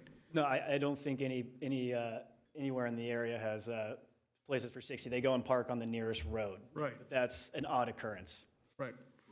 Okay. So that the absence of that would kind of deter a big party happening, Going in their HOA. Yeah, potentially, yeah. Or they're all just great neighbors and they say, hey, let me park in your driveway. Yeah. Understood. Thank you for answering. Thank you. And I'm just, Quick question. What do you foresee the prices on the units be? Oh, that's a great question. I haven't looked at comps in the area since we purchased it about 2 years ago. They're fairly large units, You already know. You wouldn't go we into all this. know. You I mean, know that was you're a in good the question. business. $2.5, $3 million, So I just that want could you be to low. put it out here. Put it out here for Yeah. all us to hear. No, I really haven't looked Give me at comps. about $500,000 range. Oh, $3 million, I don't know. Okay, you're saying 2.5 the least? Potentially, yeah. It's going to be, and again, we have, a year But and no a half gas till in we'll the be. units, so I don't think I would be interested. Well, we have a year and a no, half we're not until. doing real estate transactions. Yeah, there's a year and a half until we can even sell the unit, so who knows where the market's at that time, where interest Hope rates by are. then there'll be a different administration, different interest rates, and Yeah, things so will who change. Let's see. knows? Let's see what happens. Thank you. I have my comments, so Commissioner Boozer, thank you so much. On the same parking, if you could go back to the layout and show me where the additional 3 parking are for guests on each unit. Staff, if you could pull up. And then I'd like to hear from the traffic studies, the path of travel anticipated with this project, like the traffic in and out, so whoever is there from Hexagon or... So there you can see there's the garage, which is kind of the big covered white space. There's 19 of those have 3 units, 3 of them have 2 units, and then every other, the driveways additionally either have 3 parking spaces or 3 of them have 2 parking spaces. So that's because of the setback and they're all tandem? Like Yeah, so you're there's 3 in the anticipating- garage, 3 in the driveway. So the cars are parked like this in the In the garage, they're not tandem. They No, are no, side in by the side, driveway. and then the driveway is side by side. I guess they'd technically be tandem behind the garage, if you will. Yeah, okay. And for the earlier question on the traffic flow out into Prune Ridge, with the concerns raised that we have, is there a median here? Is it only right or, I mean, where are we talking? Only right turn? So for the entrance exit, it's a right or left turn. Okay, and the left would come off the street to the other side all the way, so 2 lanes. To go left on Prune Ridge, yes. So it'd be crossing. We have a car that's trying to make us jump. And you can make a left, it'll be impossible, because people will be stopped. Everything backs up right where that entrance is. If you try to make a left there, Assuming traffic isn't there. If traffic is there, they might go right and do, whatever it is. Crestview and then on Woodland and impact the neighbors' streets just to get to Winchell. Light on those traffic studies. Because I don't believe that. Okay. So That's they're why saying we're that here. they've been smoking something. It's the path of travel, because I can see my 18-year-old, 100 peak hours, is there a real impact or not? Impact out traffic, Christmas traffic, including going towards the mall. Is there an opportunity to consider, and again, with the city, that we make a median and we make a right? This project is going to generate 207 daily trips of this site. As is human nature, if the turn lane's backed up, which we know we have queuing issues for human behavior, all we can do is look at what the roadway is. We can always predict from a safety standpoint. You're going off of just pure semantics of what a rule when there is an interest, because people are not anticipating the fast driver turning around from Winchester and or all of it very familiar. So from where we've seen the city, the actual ability to have a right on nose out, all of it, yes, I can anticipate take a situation there. Sure. Unfortunately, in terms of the sequence, then not for the environmental document. Understood. I know you're just. You make a right on Crestview, you make a right on Woodland. I mean, that Prune Ridge has got much traffic collection. It's all. And to all practical, we haven't seen it because we haven't seen the intensity of 22 houses come there in addition to the residences. So we are talking about a true. That is, when you come to that light, and there are all these decisions you have to make. You had engineers go look at it and such. I'm just going from my personal experience. What I would do, if I were living there, the other make a good judgment rather than that one there, where I would say, yeah, that one right turn only, the other one left to right, you're fine. And I think that would just, you give the people the option. They don't have to make all the rights and stuff like that. They can just know, hey, we should go out this one because it's a little safer. The only suggestion.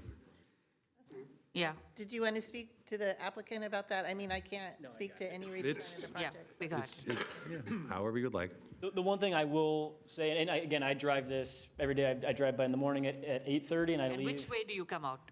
I come from San Jose into Santa Clara in the morning, and on the evenings, I go the opposite way. And when you come out the site, how do you turn? Anytime I can typically go any direction. I do understand the stacking on Prune Ridge. Yes. Late in the afternoon, sometimes it gets to Winchester. The residents will go right then. But if it's a Sunday afternoon, I don't think it's fair to enforce them a right in, right out when it's completely empty. So they'll make their own judgment. But again, you have apartments across the street, you have a school across the street. Those are both right in and left in, and I haven't seen an accident. I've been making that commute for 9.5, 10 years. But if that's the recommendation that you guys have, that's your guys' right to make to council. Yeah. Again, we like how it's That is a designed. very Well, I mean, a compromise would be to My say, office okay, is right there. I've seen a lot of accidents right there, especially when they put the road diet. you can even So- put, You do see a lot of cars, instead of going that right lane to Winchester, and then they You go would not left. believe what goes on Fly in around front of the there. 7-Eleven. Just because you go one. Right. We all drive that way, so, Yeah. so we're very familiar. Okay, you go could ahead. you could put a limitation on it by saying, hey, look, right turn only during certain hours, Peak traffic. times. I think we'd be amenable to that. And it's typically the right turn would be, only Monday to Friday, and it's in the afternoons, 3 to 5. And I think Yeah. that'd be something we'd be amenable to. It's just difficult if you're, a resident that lives there and you're coming up Prune Ridge, and now you're trying to get to your house, and it's a right turn in, right turn out. I can't go left, and there's no one there. Is someone going to take it? You probably not. What's going to happen is basically if they make a decision that causes an accident and there was a posted sign, they'll be in the wrong. Yeah. I mean, I recommend leave that to the professionals. Yeah. I mean, what the engineers say, we respect the engineers. We have the greatest engineers in the world, as well as Santa Clara, and they've all There signed are off on it. absolutely no accidents in the world. This is their expertise, not mine. Exactly. So thank you again. We will continue our deliberation, so thank you. Understood. If you guys have any other questions, I'm here. Thank you. Absolutely. It's now time for public So- comment, actually. Any other members of public who'd like to talk to this project online or in the community? No, you're welcome. Thank you for waiting patiently. We're always guys entertaining. are very thoughtful, and I think the developers are doing a good job. It's just, I'm here because I have some concerns about the project, so I'll try to do it very quickly. I have some house cleaning things I'd like to do first, and that is, if staff wants to. Would you be open to stating your name or for the record? So Yeah, my name is Chris Sarbach. I'm a retired city planner with the City of San Jose, and I've lived in this area a long time. And like all of you here and here, so you all know the area pretty well. I'm pretty impressed. What I like to do is go do some laundry things first, and then move on to my main things. There's an Appendix K in the EIR, and the Appendix K is it's It's the notice of preparation and comment letter. It's the very last appendix. And there's a comment letter in there that's written by me. And the things I'm going to talk about are in that letter. And if you go to the page, to item 1.2.2 in the EIR, at the very bottom, it says, notice of availability of the draft EIR will be sent to every agency, person, and organization that commented on the NOP. That's the notice of preparation. That's a hearing at the very beginning where you're scoping out the hearing to find out what does the public want, as well as the Office of Planning and Research. Written comments regarding the draft EIR shall be submitted during the review period. This review period, that was for the draft EIR. The notice for this draft EIR, even though I was the only one that sent in comments on the notice of preparation, I did not receive a notice. Item number 2, trees on Appendix D, the EIR on page 38, items 38, 39, 40. Okay, so the trees were taken down in May, these 2, 4, 5, 26, 27. And so if your pictures showed it, the trees aren't there. They've been taken down. So I'm just concerned that they were redwood trees. And what's the process of, you guys couldn't make a decision today if you say, well, maybe we want to save 2 of those. That's it. But my main thing I'm here is, I don't know if you know this, but St. Mark's had a Memorial Garden cemetery. And it was located in 3 areas on the site. It's located, if you're standing at the entrance to the chapel, to the left, there's they're cremated remains. There's to the west and to the south, to the north, south. And I have a picture I can show you, but the one to the left used to have a Celtic cross on it, and that's gone. But if you go to find a grave, there's approximately, I think, 47 people that were their cremated remains are buried on the site. And yet, what concerns me, that's what my letter said, basically. Nowhere in the report is that mentioned. So I really feel for the relatives and ancestors of these people. These are just people, early 1900s and so forth. And so I think, given that it's not even covered, and I don't know if staff knew about this or if the developer knew about it, but it's pretty clear that a lot of people knew about this. And thank you for bringing it to our attention, and I appreciate all your service as well. Can I make a comment? Commissioner Crutchlow, to the member of public question. Go ahead. Okay. Were you a parishioner? No, I knew several people that are. Three people. Well, I knew that. As a matter of fact, I mentioned that earlier, but I was waiting to see if the developer was going to say something about that. I knew one of the pastors from the church, and he mentioned it to me, and he told me about it. So I was waiting to see if anybody else was going to bring it up. On the memorial, thank you. Yeah. The only thing I would recommend is if there's anybody listening that's a descendant of this, give me a call. My number is 707-4077. 707-4077. And thank you for your time. Thank you. I appreciate your outreach interest. We'll come to you. Any other members of public? Online?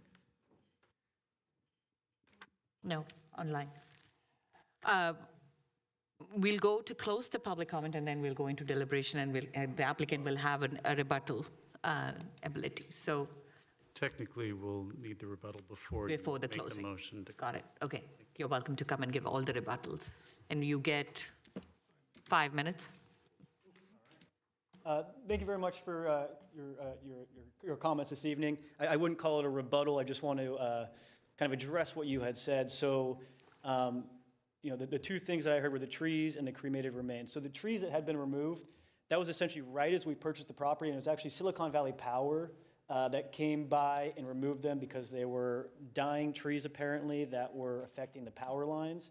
So that was out of our control. I drove by one day as well, and they were just gone. And I went to our construction department, and they just notified us that Silicon Valley Power went out there and cut them down. So that was not our doing. And then in regards to the cremated remains, that was, quite frankly, a very touching subject for us as well. I've grown up Catholic my whole life. Same with, my boss, Steve C. Schott. So before acquiring the property from the church, we wanted to make sure that all of those items were addressed. So prior to us closing escrow and taking over the property, St. Mark's Church, or the Diocese, the Diocese of the Episcopal Church of El Camino Real, I believe is what it's called, actually removed all of the cremated remains themselves and moved them to, I believe, another parish or site. I can connect you with the chancellor who kind of was in charge of that to let you know where those were moved. But there's nothing on the site anymore. They have removed everything. And in addition to that, we are required to have a archaeologist on site as part of our mitigation monitoring reporting program while we demo, in case something was missed. But they assured us that everything has been removed. And thank you for that clarification. That's all I have. Thank you very much. And you're welcome to address any other comments you heard tonight. I know if there's any lingering comments you'd like to make for your final case. I went a little bit over on time during my presentation, so I'll save you guys the last 3 minutes. Okay, thank you. With that, I'll have a motion to close public comment. Motion to close public comment? We have a motion by Commissioner Biagini and a second by Commissioner Boozer.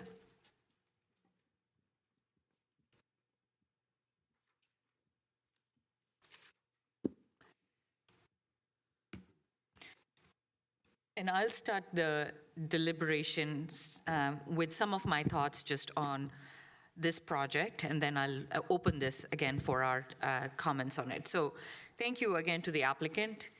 What struck me as the irony with what you started, that you mentioned that your company and your president, founder, and your vice president have a history with Santa Clara City. That same thought came to me that this church has a history for this community. And yet here we are on a project that would demo it has been identified, not at the national level, not at the state level, so we'll give it, but just for the history of Santa Clara. So just resonating the irony of what you said in juxtapose with what you're actually planning to do is very stark. So when you mentioned that, you basically pointed out like only our people are important, but the buildings are not, which has a lot more history. I'll rest that because you still have a project in front of us.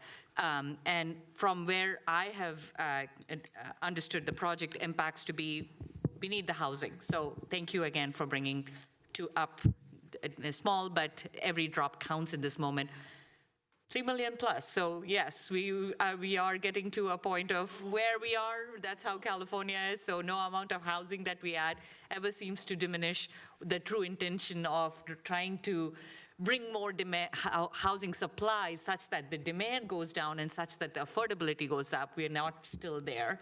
So no amount of housing increases. We are constantly up against the affordability component of it. That said, these will go in a dime, like they will go off like hotcakes. So no doubt that you have a viable project. Some of the ongoing concerns on sidewalk, clean streets, like we said, it's a moot point. I can see and foresee that the property adjacent, the Walgreens, will have a housing someday, will have a and will have its interest to have the continuity now with your project, which would be your sidewalk. And so I don't see any value in negating and going back in time. And again, as you got from staff, no matter what we say, it doesn't matter. The last on the natural gas, and I'll just say this with all our interest and with all due acknowledgement of what Xander said, this is our only one ability to enforce that you come back with a project versus very clearly we all know power outages are real. We all know that natural gas has come up as every time we have outages, especially in the recent storms, where members of communities continue to struggle for 5+ days without any other source of power. Very clearly, we have the need to look at resiliency in our building. So if it's all electric, are we being penny wise pound foolish is always going to be a question. And with the Berkeley case, I'm sure that'll come up in deliberation of revising our policy. But at the moment where we are just trying to let you know is it doesn't limit your ability to do natural gas. It just will, in short of going and recirculating an EIR, if that's what you want to do, we could do that. You just extract a lot more time. Just come back and say, now we'd like to add the natural gas line, and we'd like to revisit your PD rezoning. And all that it'll do is, it'll be a very small circulation process, but it'll bring you back in through the process the right way. So thank you for acknowledging and accepting to the version that is there, albeit hesitantly, but I don't see it being a huge hurdle in your ability. Now, rightfully so, we all agree, we'll get there someday. We'll get there. So those are my comments, and I'm sure my other commission members can join whatever I said or negate. Go ahead, Commissioner Biagini. I'm in agreement with our chair on all the essential points. I will say that I hear a lot from residents of Santa Clara, how they are so tired of more housing being built, but I think part of the issue comes down to two things. One, we need more housing. That's just how it is. And the state requires it. That's just how it is. The only thing I wish, which would go to your sidewalk thing, how wide do I want to make it? Well, if it would all have been affordable housing, probably could have had your way. I just hope, against hope maybe, that when you look at market rate for some of these units, I certainly would like to see the housing that goes up in Santa Clara to be something affordable for folks that live and work in Santa Clara. It solves a lot of problems. One, the economy, the ability to own your own home, and two, gets folks off the road on the freeways. So that said, though, I don't know if we want to do a condition of approval on right turn only. Yes, and I have one quick clarification. Is this prefab and modular? Okay. Okay. Except the elevations look like it, so that's why I was asking. I see that a lot. Oh, that sounds interesting. But I will commend you for doing what you did in terms of community outreach. Yes. That's important, and it looks a lot better than some I've seen. Yes. Okay. Any other comments before we go to motion? We have Commissioner Kretschler. Yeah, there was a comment made by the speaker over here about the lack of notification. I just wanted to ask the staff about that, if that closure is an issue. Well, I can't speak to who was notified or not. Certainly, he should have been notified if he commented on the NOP.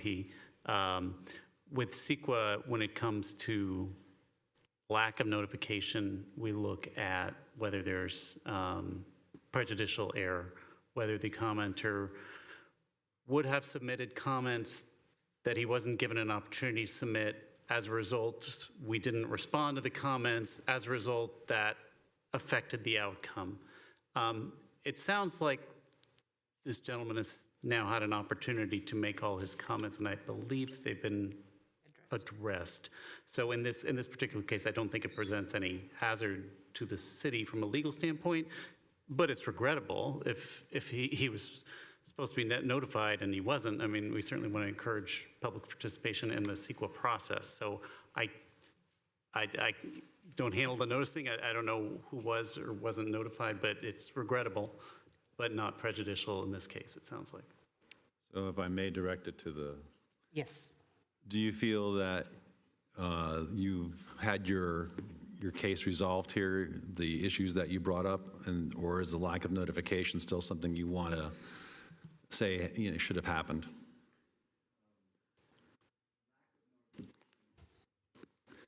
We have to do this the microphone so everybody can hear. Sorry. With an exception to the norm. Lack of notification, the only way it affected me was that I wasn't given 45 days where I could write more stuff. I had more stuff to say tonight. I mean, even there's in the mitigation measures in the front page, they said that there's 1 through 5 mitigation measures when you take down the building. and there's only 4 listed in the summary. So where's the fifth, what's the 5th one? I mean, you're going to be approving a document that doesn't, I don't even know what the 5th one is. But that's just my main concern is I had other issues with the building. It's a beautiful building, and you go around there, and there's these little monument things with pictures in them. Yeah. The person that did that was a member of the church. She was an artist. And there's one person that their grave is buried there. You go further around on the south side, there's 2 people, Pendergast. Their ashes are buried there. I just would like a real documentation. Yes. Not just people talking. And this person, whoever she is, you know, the diocese, to come and give a presentation. My God, these are people's lives.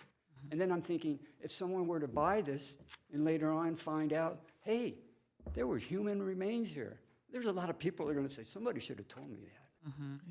Well, I That's believe a serious issue. I believe that the church, it was said, had removed all remains. Are you saying that was not happening? I don't know. Okay.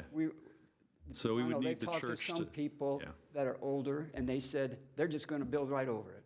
That's what they said. I'm trying to calm their concerns. Absolutely, and thank you. And again, we've moved away from our public comment norms, so thank you again. And I think the applicant has given their ability to connect with you. So before you leave tonight, I'd highly encourage getting contact and reaffirming to your own satisfaction that what the applicant has committed and said that it has been documented. And yes, agreed. Understood. Thank you, and for being the voice of those who could not be here. We appreciate that. And thank you for all your due diligence as a planner would be. Thank you.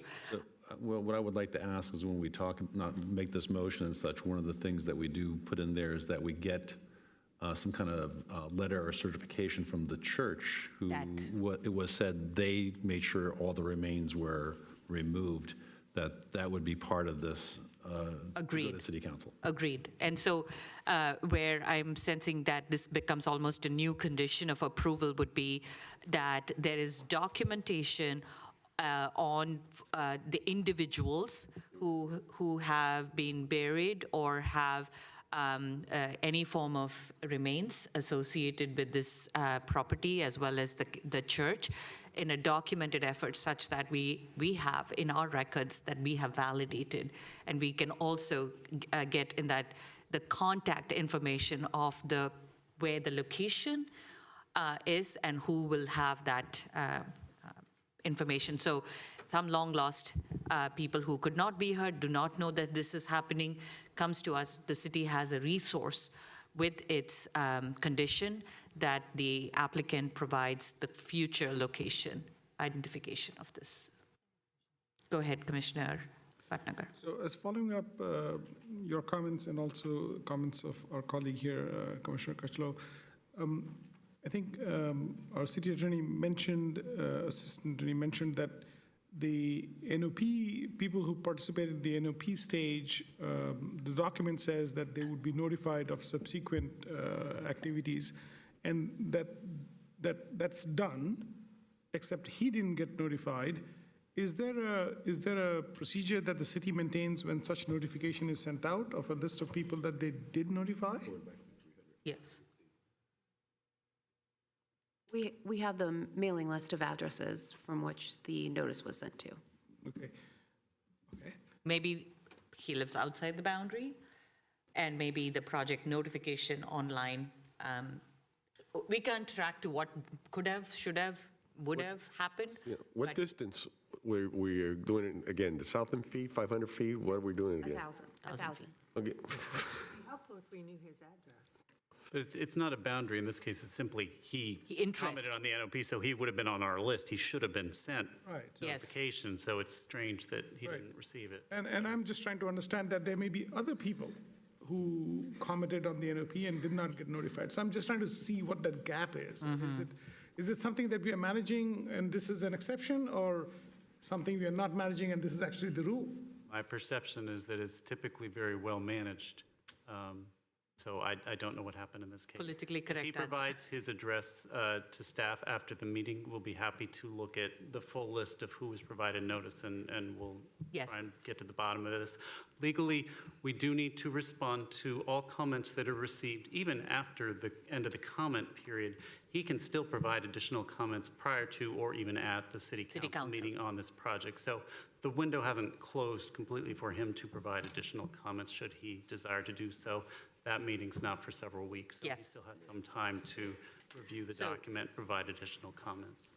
So let's close the gap before city council such that he gets information back. And of course, regrettably, if it didn't make it to you, we offer our sincere apologies on behalf of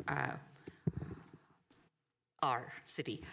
But to the effort, I'm hoping that we have any other comments before we move to? I have a motion.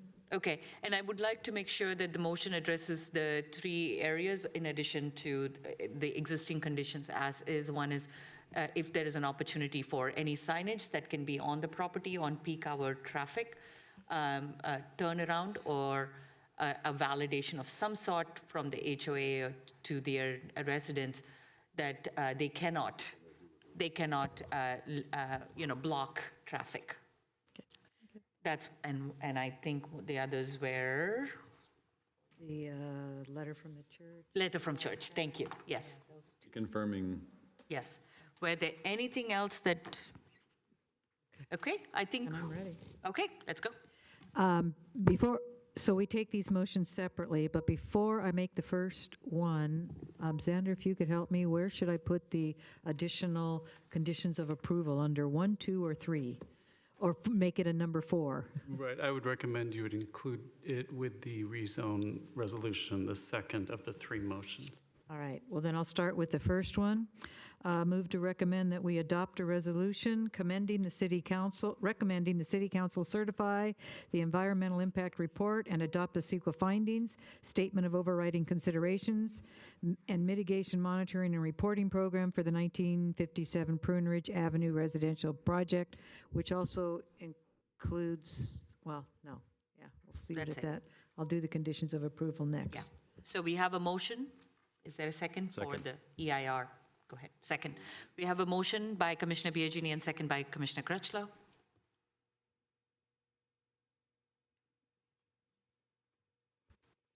Please cast your vote. Great, thank you, and the motion passed. Thank you. Okay, let me go with the second one? Yeah. Okay, and Xander will help me.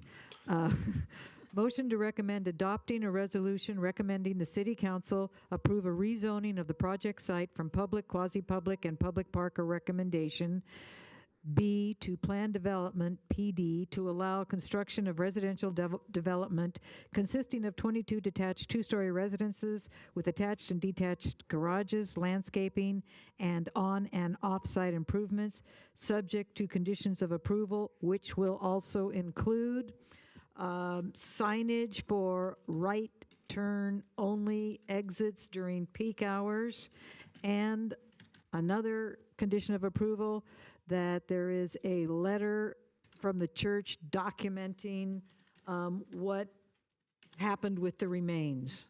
Does that Yes. cover it? Okay. I'd like to add something to that.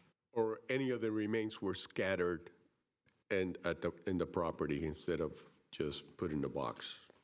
well, it has to be by the church. By the church has to. The church would church has have to to know. Somebody- document somebody what just happened to walked the there. The remains. remains, yeah. Just Whether- document what happened to them. Whatever they did with them Right. has to be This has to be documented done by the church, not that somebody came onto the property and by the unbeknownst to the church. and that it also, if someone were to go look for what happened to them, they would know where to find it. Correct. So just for clarification, you are imposing conditions on the developer. The developer has purchased the property from the church. The church no longer owns the property. So I guess you're The asking. diocese? The diocese would give us, they said. I know according- Catholic structure, I don't know St. Mark structure, but I'm assuming there's a diocese for St. Mark's. Well, it was stated publicly by the developer that the church had gone ahead and already removed the remains, so that's what I would like Developer to get. shall provide a report documenting provide documentation on the individuals who were previously buried at the site in cooperation with the diocese. So that would be like the developer would get from the diocese or governing body of what used to be St. Mark's Yes. about what happened with the remains. Actually, we had a cemetery there. Yeah, you, Yeah, I'm just recognizing that we're imposing a condition on the developer, and yeah. what if the church never responds to their request? It's a little bit of a challenge, but Call me, I'll get them too. Just one sec. And the basis of this comment really is for the city to be able to protect itself against any future, even, I won't say as far as lawsuit, but an interest and inquiry on how did you, approve this? My ancestors were buried here. Where can I see the documentation associated with what happened to the remains? As simple a question as that, you have an answer. Go ahead.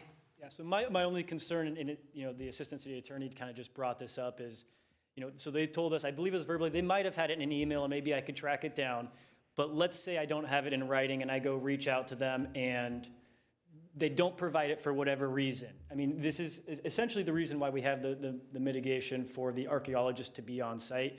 Now, I'm pretty darn confident, because they had told me that they had removed them, but if they don't provide us documentation of where it goes, I don't know that we can have a condition that's essentially out of our control.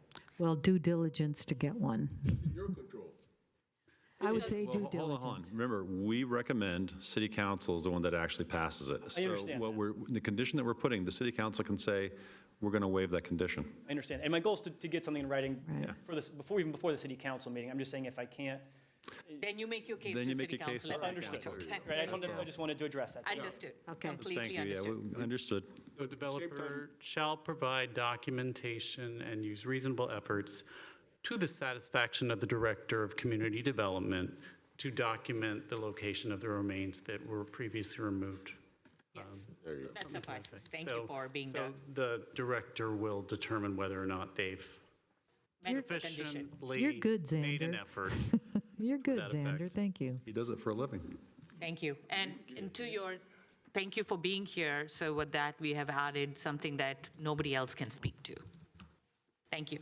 Okay, we have a motion with additional conditions. Can I Second. get a second? Second. Commissioner Crutchlow, second. Commissioner Biagini motioned. We will try to get.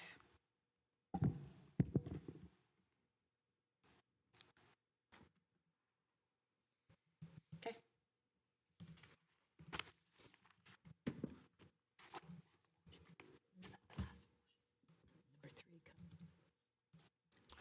Chair, you need to register your vote. Oh, sorry. Thank you. And the motion passed. Thank you. One more. Okay, so, motion to recommend we adopt a resolution recommending the city council approve a vesting tentative subdivision map to subdivide the land into 22 individual lots and 4 common lots as a utility corridor, vehicle access, landscape open space, and bioretention areas to serve the development, subject to the conditions of approval. Second. Motion by Commissioner Biagini, second by Commissioner Boozer.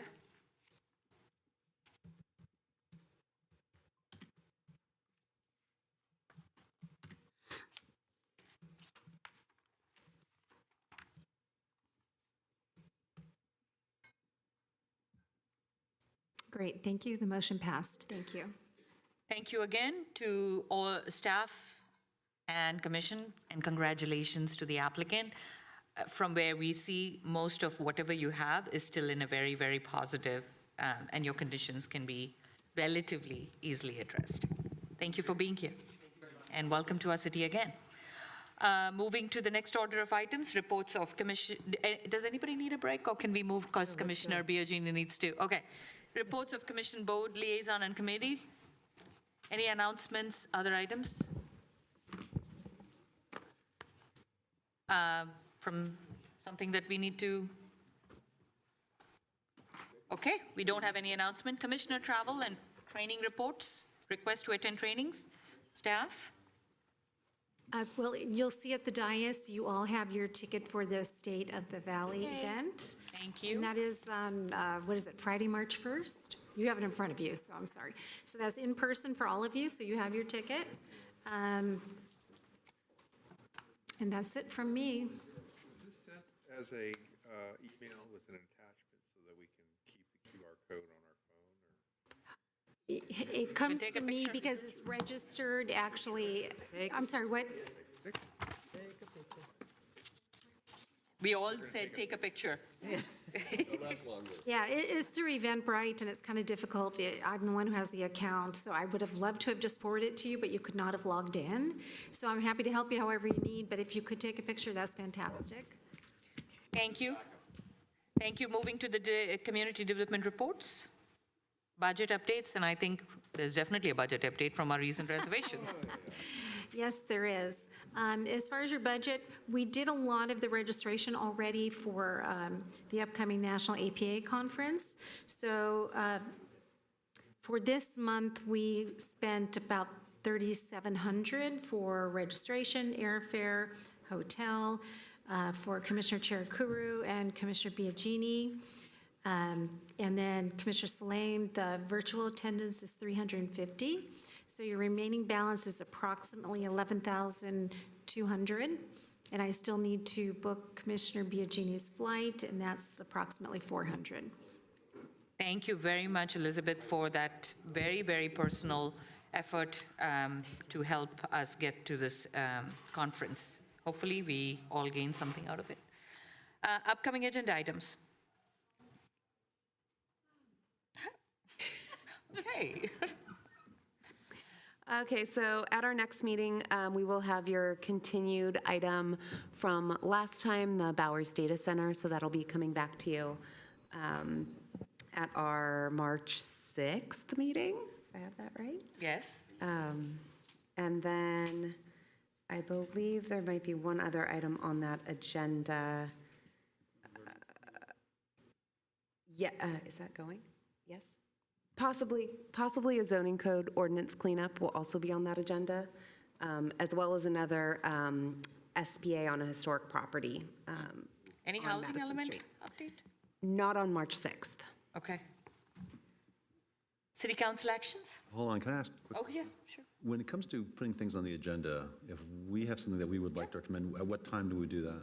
Right now? Okay, not for next one, but the one after, I would like to ask we discuss AB 1033. It is my understanding that that's the one where it says you can take an ADU and make it a condo. And it is subject to the Davis-Sterling Act. And it also, I believe now, I'm not a lawyer, so we have one here, that it says the city can opt out of it. They don't have to say that we're going to do that. That's my understanding. So what I want to make sure is if that is possible and we have a discussion about it, I would like to advise the city council to preemptively go out and say we either opt in or we opt out.